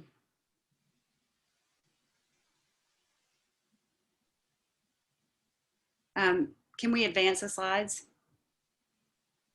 So Fort Council is a sister house with 2 structures, one to the north and one to the south of it. And they're a little different, but it'll be the middle finger. It'll stick up when it's Ashley. And so we started to talk about the way that the house related to the street and how you approach the house once this is raised, because one of the things that's really important, as you can see in this photo page, is this center stairwell that approaches the house from the side. And that was something that was really important to Caitlin. So when we started to look at the design, that was really important to have that stair turn. So can you advance to the next slide? So what you see here is the existing ground floor plan and the proposed ground floor plan. So what you see is a full story of building elevation. This is a AE11 in the new flood zone, and we're going to be moving it up just above 12, so the design flood elevation plus. And so there will be almost 7 feet below the structure once it's raised. So the challenge becomes, how do you raise a structure and still relate to the street? So we're looking at the way that you approach the house from the street and the piazza screen wall, but we're also looking at the way you approach it from the drive. And as you can see on the lower plan, the stair turns and comes out to greet the driveway in a similar fashion to it did previously. Can you move to the next slide? As part of the use of that ground floor, since it will be up a full story above grade, Caitlin's asked for some doors and some ability to use the ground floor for storage. Next slide, please.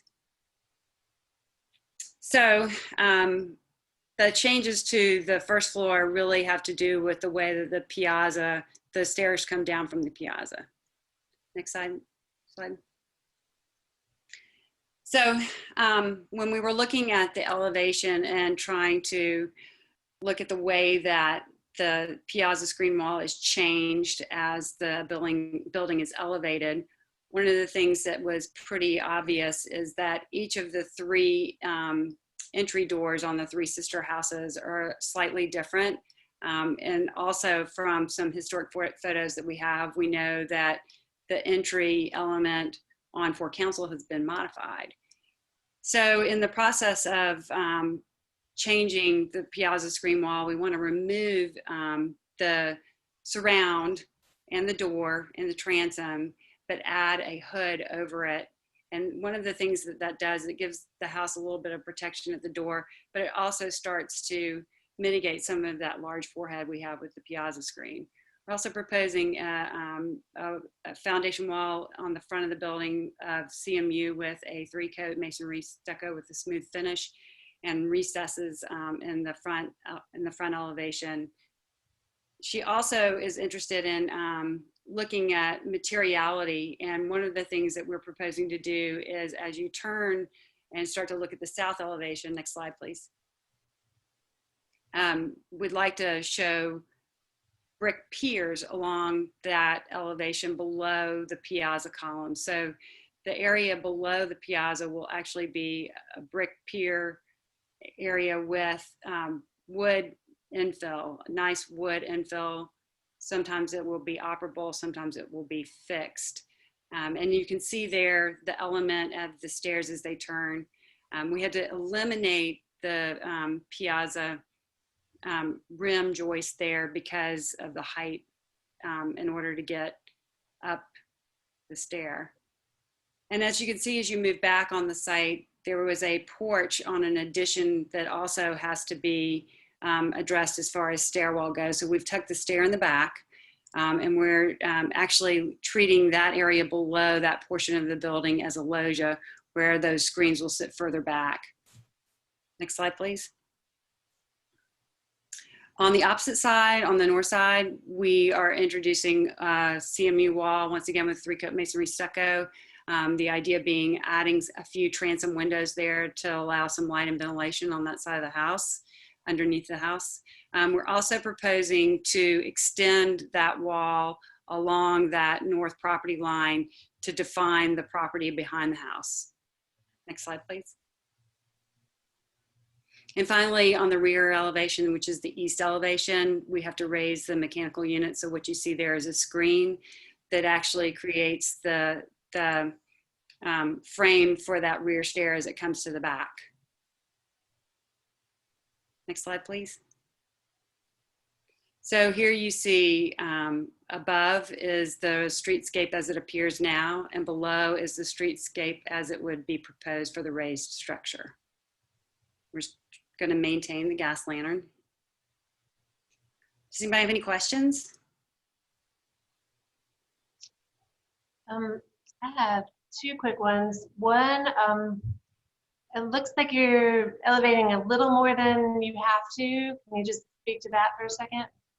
Yes, we're raising it. It's supposed to be at 12. We're raising it to 12.67. And the intent there is just so that in those areas where we do have doors that access below the house, that there's enough head height to actually walk under that header.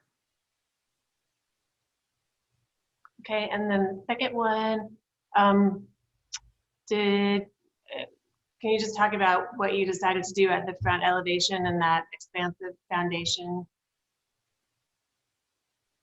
in the raised version? The expansive foundation, I think. Just at the front elevation, the street view, like how you're treating that new foundation wall. So the new foundation wall will be a CMU wall with a 3-coat masonry stucco that's smooth. And the intent was to create some recesses in the wall right there. I don't think we want to put windows on that wall, but I think putting a recess there to give some relief to that wall was the intent. Thank you. One thing I failed to mention, the Historic Charleston Foundation has an easement on this property, and we've been working with April Wood on the proposal as well. Okay, thank you. Any other questions right now? If not, let's go to public comment. Speaking of April Wood, we'll go to her for public comment. April Wood, Historic Charleston Foundation. HCF has an exterior easement on 4 Council Street. This property has experienced frequent flooding with the storms over the last several years. The applicant has carefully considered the design and impacts to her historic house. We've reviewed and approved the proposed alterations, and we respectfully recommend approval of the application. Thank you.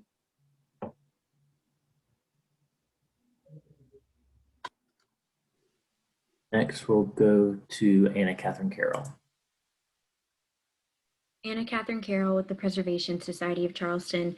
The Preservation Society is comfortable with this proposal. However, we would suggest restudy of the proposed secondary entrance to the piazza stair on the south elevation. Historically, this house has had balusters at the front bay, which we feel should remain in the elevated condition. Thank you. Okay. How about staff comments and recommendation? This is a pretty straightforward and typical single house elevation, but we do have a couple comments. Number one, the brick pier and side stair on the first column at piazza screen is a bit unusual and awkward and should be eliminated. 2, retain the balustrade in the first bay. 3, retain the piazza screen door surround unless documented that existing surround is not historic, which I think you did, Ashley. And the extensive use of the louvered panel is a little concerning. Consider using a loggia under the piazza and elevating the material of the louvered panels. Also add a water table to clearly define and substantiate foundation material change. And lastly, transom windows on the north elevation should be eliminated.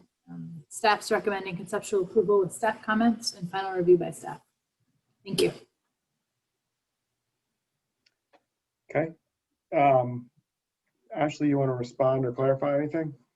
Sure. I think that I would ask the board, I understand the concern about the side stair in the front of the, in the first bay on the piazza, but I would ask the board to consider that something that's really important to Caitlin to maintain some access to the side. And as far as the louvered panel, we would just ask that if the board doesn't want to see the louvered panel infill or wants to change the materiality of that, just we'd like some feedback on that.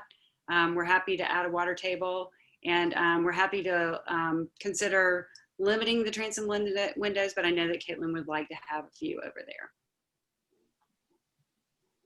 All right. Board discussion.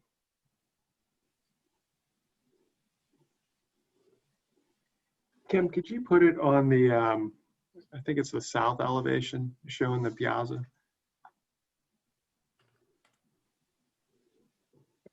All right, so anybody want to take the lead? As we go?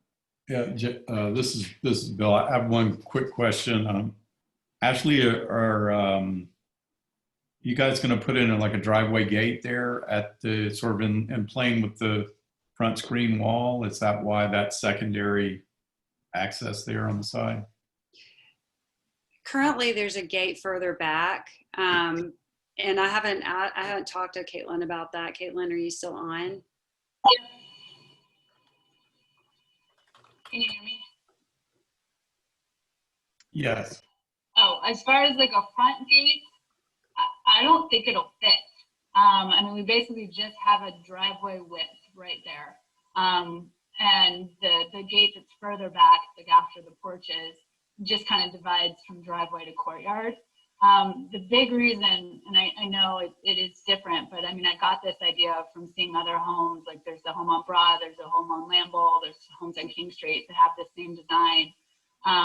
It's just being able to use my house, because otherwise I'm parking my car with, you know, whatever, and I'm entering my house and I have to go all around, you know, the front door, because we really do use the main part of the house. We don't really always go to the back like a lot of people do. We really use our center steps constantly. And so it was just keeping functionality. I mean, using my house is why I wanted this design. Okay, thank you.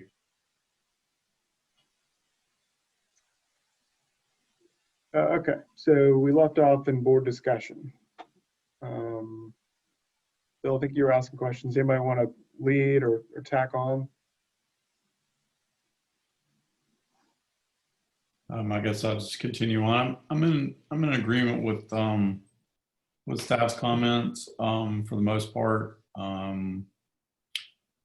I did want to check out real quick that water table comment that was made. I wanted to see if I could get a couple of other views. Can you go to a couple of the other elevations, and maybe Kim, if you can elaborate on that particular comment? Yeah, we just think it's a typical detail that makes more sense when you're going from this slight, let's see, that's one to look at. You know, when you're making this change, big change, it needs to have a little bit more of a definitive line. So we thought that would be appropriate here. Considering that it, you know, there might be a repair or replacement need to happen. What's a water table? It's it's essentially an extra piece of wood that's flashed on top, just to kind of separate the two materials. Got it. So yeah, I'll guess you continue on. I'm in general agreement with staff's comments, and I would support the recommendation for approval. All right. I'll add that I do sympathize with the applicant and the owner about maintaining some sort of access from their driveway area. That's a really difficult thing to resolve on these elevation projects sometimes. Sometimes it's just not possible and you lose it, but I personally feel like it would be okay to let them maintain that connection in this case. I totally agree with staff about the transoms on the north. And then I struggle with the simple rectangular recesses on the front. I think there are a few examples of that now that have been constructed, and in my opinion, they're not that successful as sort of at giving the pedestrian something in exchange for the, you know, actual house and windows that used to be at that level. So hopefully the applicant could study that a little further, and maybe windows are appropriate if the owner's wanting that natural light at the ground level. I think that's all I've got.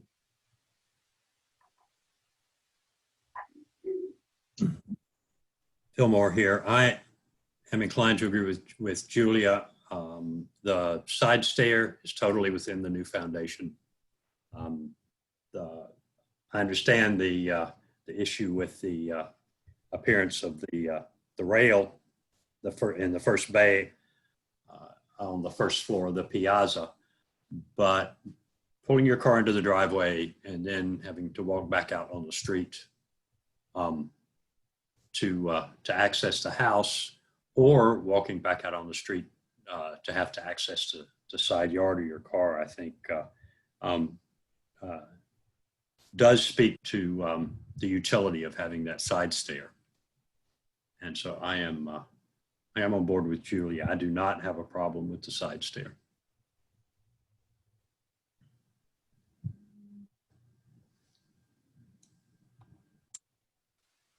All right, so I'll just, unless somebody else wants to say something, I can try to fashion a motion for conceptual approval with staff comments 3, 4, 5, 6, and 7.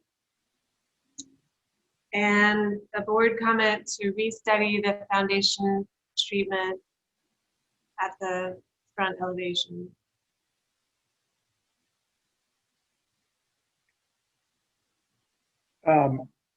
Julia, by 7, because I wasn't on Kim's comments on the presentation, do you mean to lower it by the 6 inches? I was just going to leave that comment there and maybe let staff and the applicant work through that. I mean, I do agree that generally we really resist giving extra on that count, and maybe they don't need that.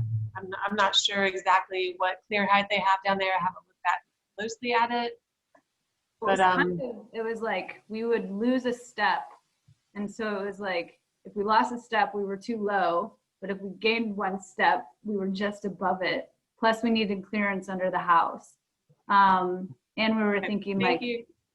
Caitlin, we're trying to, yeah. Sorry, get it. I'll shut up.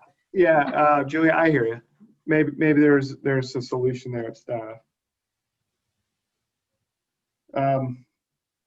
Okay.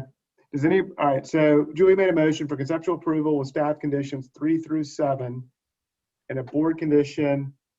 Say it again, Julie, restudy the foundation, sort of for windows rather Treatment than. at the front elevation. Treatment at front elevation, all right. All right. The board condition restudy foundation treatment at the front elevation, followed by staff.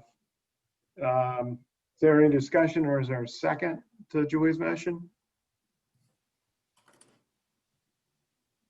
Fillmore, I'll second. Okay, any further discussion of it? And I'll call it for a vote. Glenn? In favor. Bill? Yay in favor. Julia? Yay in favor. Fillmore? Yay in favor. All right, chair votes yay in favor, so the motion carries unanimously. Thank you. There we go. You're welcome. Thank you. Congratulations. Next agenda item is number 15, 33 Ashton. 33 Ashton requests conceptual approval for renovation and elevation of historic residence, including shifting building on site. Building's a category 4 in the West Side neighborhood, circa 1902, and in the Old and Historic District. Here's the aerial. You can see just north crosstown on Ashton Street. And some existing site photos.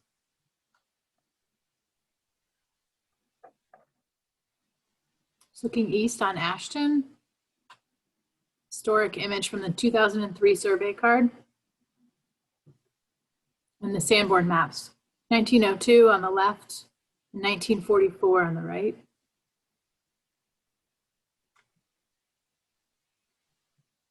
And if Aaron wants to take it from here.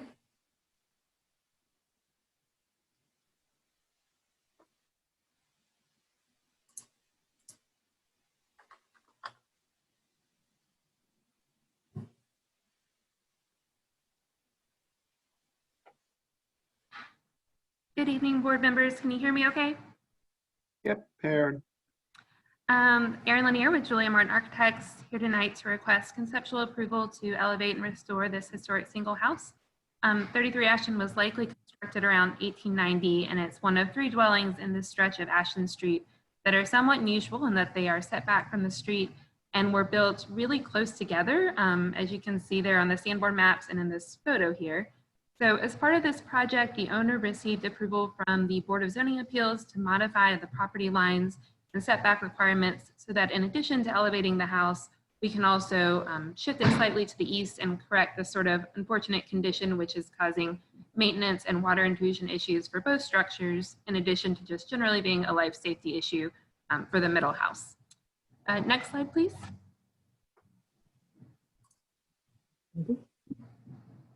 These are just some context photos of the surrounding properties. As you know, we've been involved in elevating multiple historic houses on Ashton Street, as well as some new construction. So there is already quite a variety of heights and styles present in this neighborhood. Next slide. These are some existing images of the property, which has undergone numerous modifications over its history. Previously a single house form, typical single house form with a 1-story piazza and an original 1-story appendage. Then a vertical addition was later added at the rear, and the piazza was infilled at the ground floor as well as the upper floor. And then most recently, BAR staff granted approval for the demolition of a series of non-historic additions at the rear, and you can see where those were removed in the photo of the south elevation. The top right image is a close-up of where 33 and 33.5 are basically touching, and in fact, much of the interior of the house on that side has succumbed to severe water damage. The bottom images are photos of the existing but non-historic brick piers and fence, and we're requesting to remove those as part of this application as well. Next slide, please. This page just outlines the site plan that has been approved by the Board of Zoning Appeals. We feel like it's certainly a worthwhile endeavor, not only for the long-term preservation of the structures, but also to reduce the on-street parking load by allowing for a proper driveway, and then just to replicate the more typical house void pattern that you see elsewhere on Ashton Street. Next slide. This is our existing and proposed site layout, and again, fairly typical of the street. We'll keep the front setback as is, but eliminate the fence and piers at the front. Our HVAC will be located on a stand at the rear and screened, and we'll have a new driveway in the form of tabby runners there to the right. Next slide. Moving to our floor plans, we are going to be reworking the interior completely and restoring a portion of the piazzas at both floors. At the rear, we'll be eliminating a non-historic porch and filling that in slightly, but still keeping the exterior wall recessed to allow the original corner to read. You'll also note that we currently have 2 fireplaces, and the one in the front will be raised with the house, but the rear fireplace does not project above the roof currently. It actually collapsed inside, so it will be eliminated. And then given the extensive front setback that we have, we're proposing a single masonry stair, which will project straight out towards the street. Next slide. Our second floor is the same footprint as the first floor, again, reopening the piazzas at the front. And despite all the extensive modifications to the house over the years, we were excited to find original framing and evidence of the original piazza opening, so those will be restored as well. Next slide. Here's our existing and proposed north and south elevations. We're elevating about 4.5 feet, which isn't too bad. At the front, we'll restore those piazzas, add shutters to the windows, and reconstruct the missing chimney cap to match the neighbor, which is almost identical. At the foundation, we're proposing a traditional 3-coat smooth stucco finish over masonry and louvered shutter-type foundation vents, and our stairs will also be stucco with brick treads and iron handrails. At the rear and elsewhere, you'll see we're introducing a 2-over-2 light cut to differentiate new fenestration from the original, but otherwise keeping it really simple, and then recladding the portion of the minor volume that remains enclosed in a narrower siding profile. Next slide. These are existing and proposed site elevations. At the east, we're cleaning up the fenestration a little bit, reconstructing the chimney cap as I mentioned, and replacing the asphalt shingle roof with a new standing seam metal roof with hand crimp ridge, similar to other houses we've done on the street. Then at the west, we've reworked the infill, reopened the front portions of the piazzas with louvered screening below, and then switching to 1x6 slats between piers beyond that. And again, you can see here, we're using the 2-over-2 windows to indicate the new openings and a smaller siding exposure to differentiate from the historic mass. Next slide, please. These are just our streetscapes outlined here, which these sort of illustrate not only the impact of the change in height, but also you can see the building being shifted on the site, which we feel really creates a better rhythm and pattern on the street. That is all I have, but if you have any questions, I'd be happy to answer them. Thank you. Any questions for Aaron? Aaron, this is Bill. Real quick, have you guys coordinated with the neighbor once you guys move your house over? I'm sure their walls are pretty bad shape too. Is that going to be? I don't know. I think the house next door is actually for sale, so I'm not sure what kind of conversation the owner has had with anybody about that just yet, but I think their house is in better shape than ours. Okay, thanks. Okay, is there any public comment? No public comment. What is staff comment? We really feel that this is a great project and we have no concerns, so we're recommending conceptual approval with final review by staff. Okay, is there any board discussion? Is there a motion? This is Bill. I'll make a motion for conceptual approval with final review by staff. Is there a second? Second. All right, Glenn. Yay in favor. Bill. Yay in favor. Fillmore. Yay in favor. Chair votes yay in favor. Motion carries 4-0. All right. Next agenda item is 40 Broad. 40 Broad Street is requesting conceptual approval for new roof access enclosure and associated modifications. The building's category 2 in the Charleston neighborhood, circa 1852 in the Old Historic District. Again, here's the aerial on Broad Street, just east of Church. Some existing site photos. Yeah, looking east on Broad and west on Broad. Historic images from 1973 survey card. And if Aaron wants to take it from here. Thank you. Erin Lanier with Julia Martin Architects, and I am joined by Mike Schuler, the owner and future resident of this space we'll be discussing this evening. If you want to go ahead and start on the next slide, just to give you some context to our request, 40 Broad Street is located on the north side of Broad in the block between Church and State. The building is 3 stories tall, and Brown Dog Deli is located on the first floor. They own that floor. Then there is a single residence occupying the 2nd and 3rd floors above. That residential unit was previously used as college housing, but was recently purchased by Mike and his wife, Kathleen, and we are really excited to be helping them renovate the space to use as their primary residence. As part of this renovation, we'd like to take advantage of the roof and give them some much needed outdoor space. So we're here tonight to request approval for a small stair enclosure that would provide that access. As you can see from the context photos, 40 Broad is one of the taller buildings in this area and has a substantial parapet, which will prevent you from viewing any element of what we're proposing from Broad. And in fact, the only location where this enclosure would be visible is from 250 feet away on Chalmers Street. This portion of Chalmers has sadly lost many of its historic structures and is currently a sea of parking lots, allowing one to view what is effectively a back alley for the buildings fronting on Broad. And as such, there are a variety of mechanical enclosures, vents, and modern appurtenances, as well as other roof terraces, like the one approved in 2017 at 28 Broad, seen here in the photo on the bottom right. Please.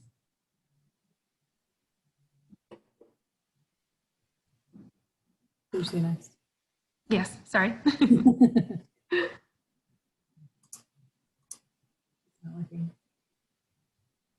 So these are just some more detailed images of the building. The top left is, of course, the front facade.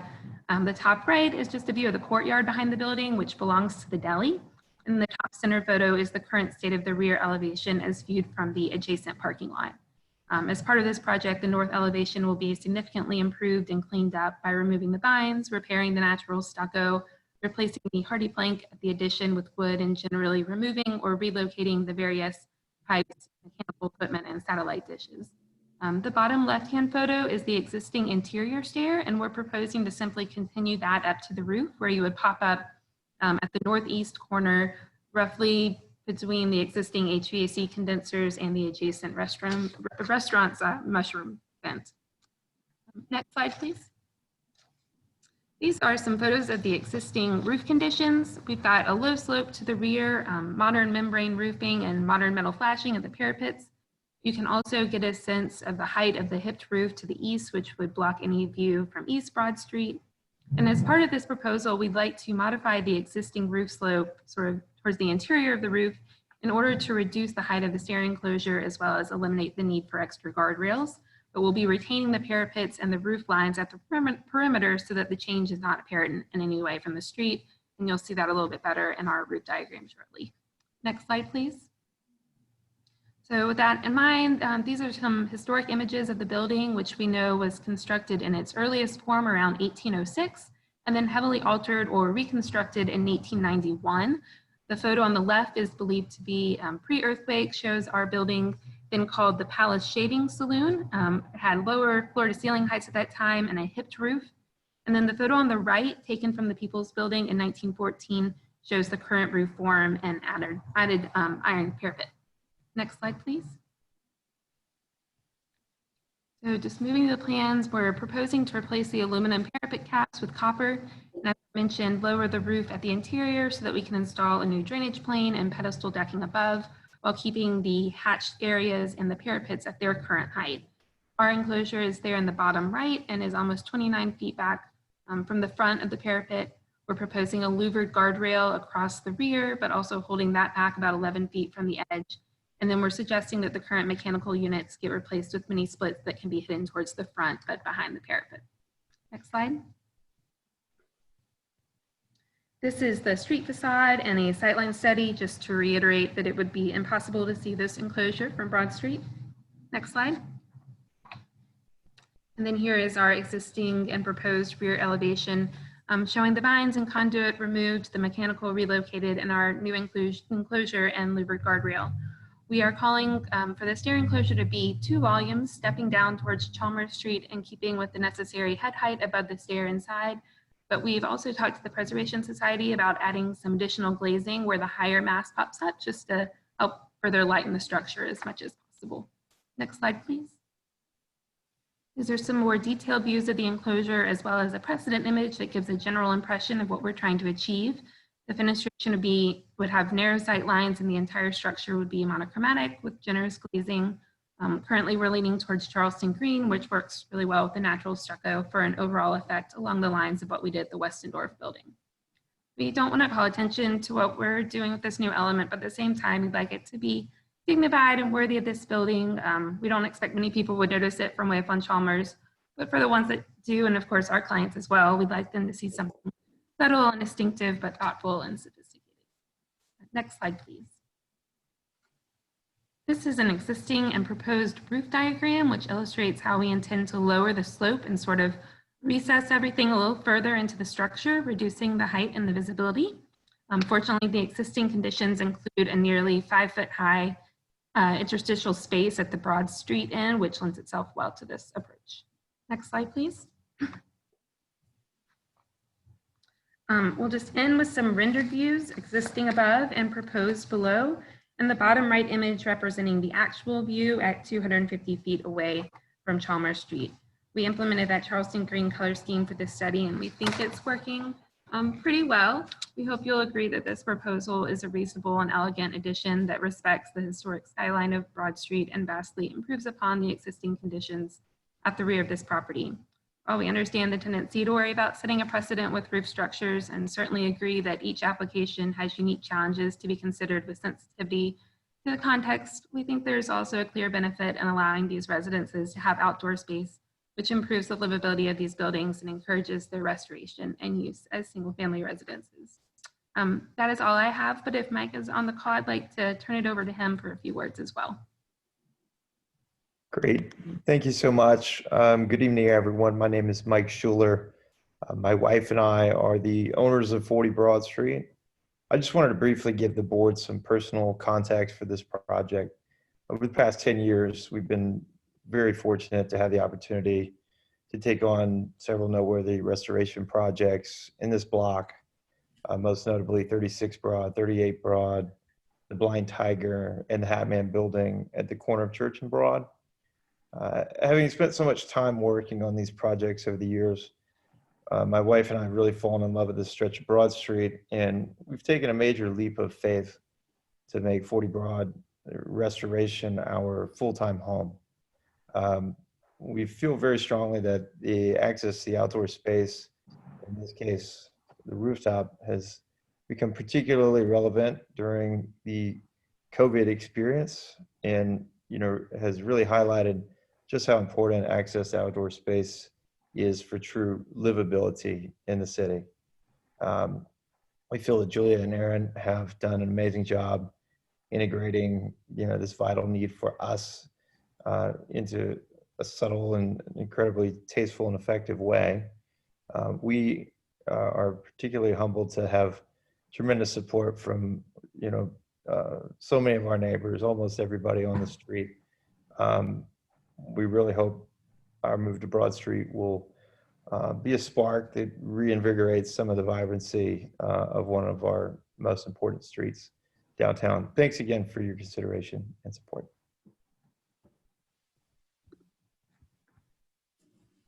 Okay, does anybody have any questions right now?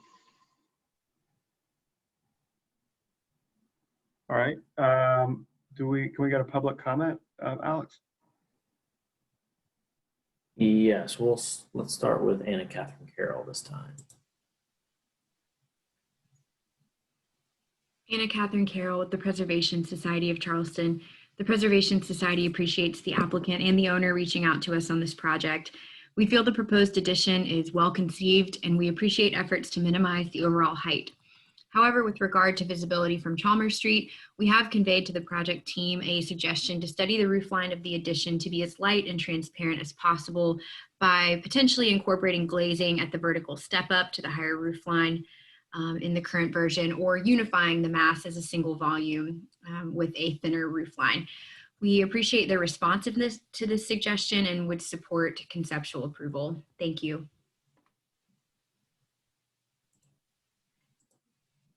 And next we'll go to April Wood.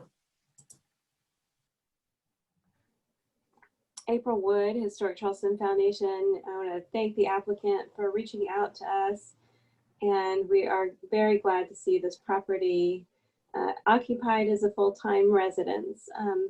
HCF has reviewed the application for the new roof access enclosure and associated modifications of 40 Broad Street. We are generally opposed to visible roof alterations for roof decks on historic buildings. If the BAR is going to approve of this modification or of this application, excuse me, we recommend modifying the proposed enclosure to reduce visibility. Thank you. Okay, we got a couple of letters I'll read into the record here, Alex, unless there's another speaker. One letter is signed by, I'll read the names, Russell Rosen at 65 Broad, Thomas Anderson at 46 Broad, Jeffrey Roberts at 42 Broad, Angela Black-Drake at 43, Brenda No at 45, Tim Weldon 47, Sims McDowell, John Robinson 36, O.J. Siebels and Paul Newton 38, Joe Lobert 21, Adam Woody 18 Broad Street. And they write that they, as a collective of active neighbors along the lower Broad Street corridor, they'd like to voice our support for the BAR submittal for 40 Broad. Proposed roof access addition is very attractive. More importantly, fits the character of the surrounding neighborhood. The addition will not be visible from the public right-of-way along Broad and will be a dramatic improvement over current conditions at the rear of the building. Like many neighboring buildings on the Broad Street corridor, the property has evolved elegantly over time, and with your support, will continue to do so. The applicant, Mike Schuler, is a known, trusted, and active member of our neighborhood, and we have utmost confidence in this design team to execute this thoughtful vision for 40 Broad. We strongly encourage and appreciate your support. And then separately, Jeffrey Roberts of 42 Broad, who just signed the neighborhood letter, writes that he feels compelled to write a more detailed letter.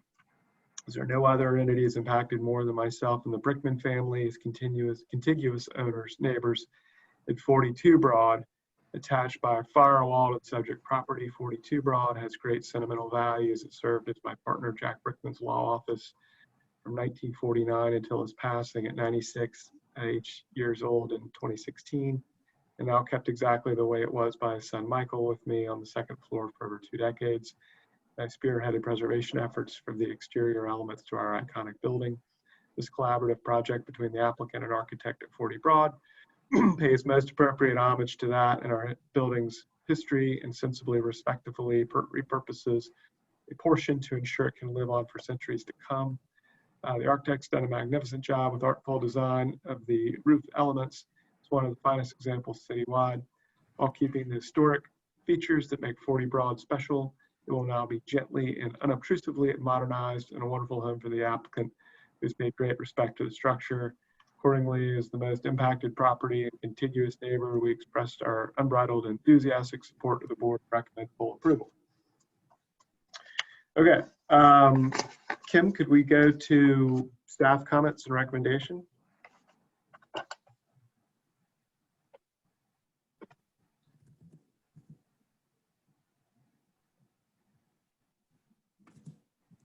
Kim, you're on mute.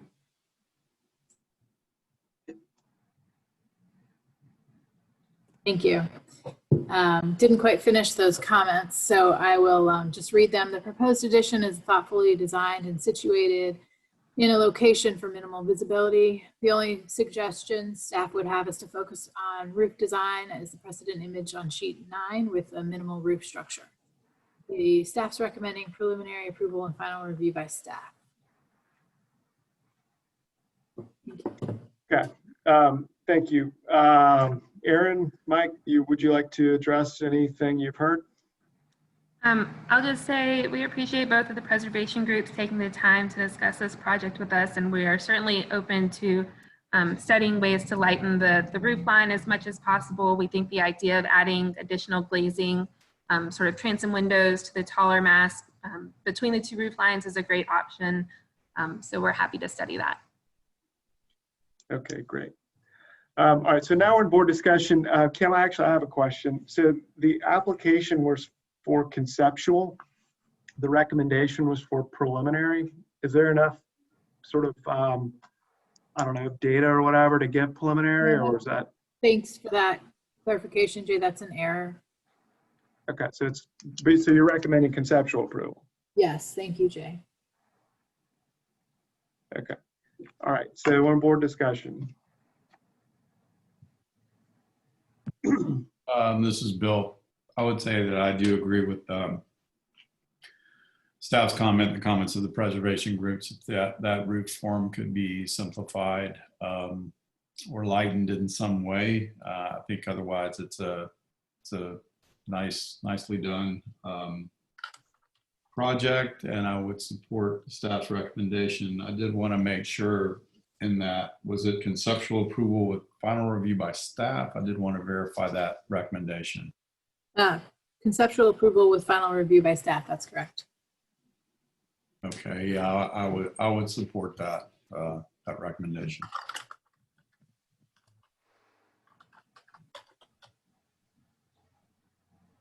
Glenn, Fillmore, anything else to add? I agree with staff and the comments from the preservation groups. I'm generally opposed to particularly adding penthouses to historic commercial buildings downtown, but this is really minimalist and not visible from Broad Street, and I particularly think with some tweaking of the roof line and some additional glazing at the rear, it really is not very intrusive, so I can support this. Yeah, and I'm completely on board with regard to Fillmore's comments. I'm typically very guarded with regard to adding on the rooftop and risking making that commonplace, but not to repeat Fillmore, but because of all of those reasons, I tend to concur in that same position. Got it. Does anybody want to make a motion?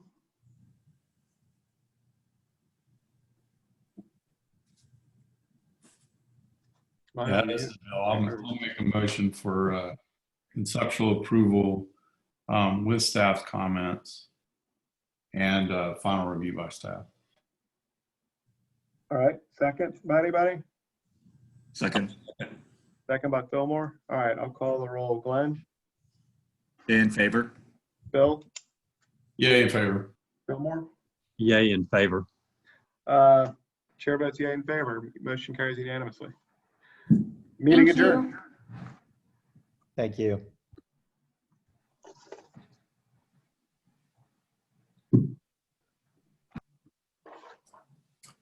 All right, I'll go ahead and end it. All right. Night, Thanks, guys. Kim, you Good want to give night. me a call tomorrow about signing all these things for the last like 6 months? Meeting. So I've been writing them down right now. They're all written down. I'm going to send them to you right now to sign. But then the other Okay. two meetings I'll bring to you. Yeah, that's fine. Whatever. Okay. Thanks, guys. I'm all ready though. Thank All you. right. All right. Night, guys. Bye.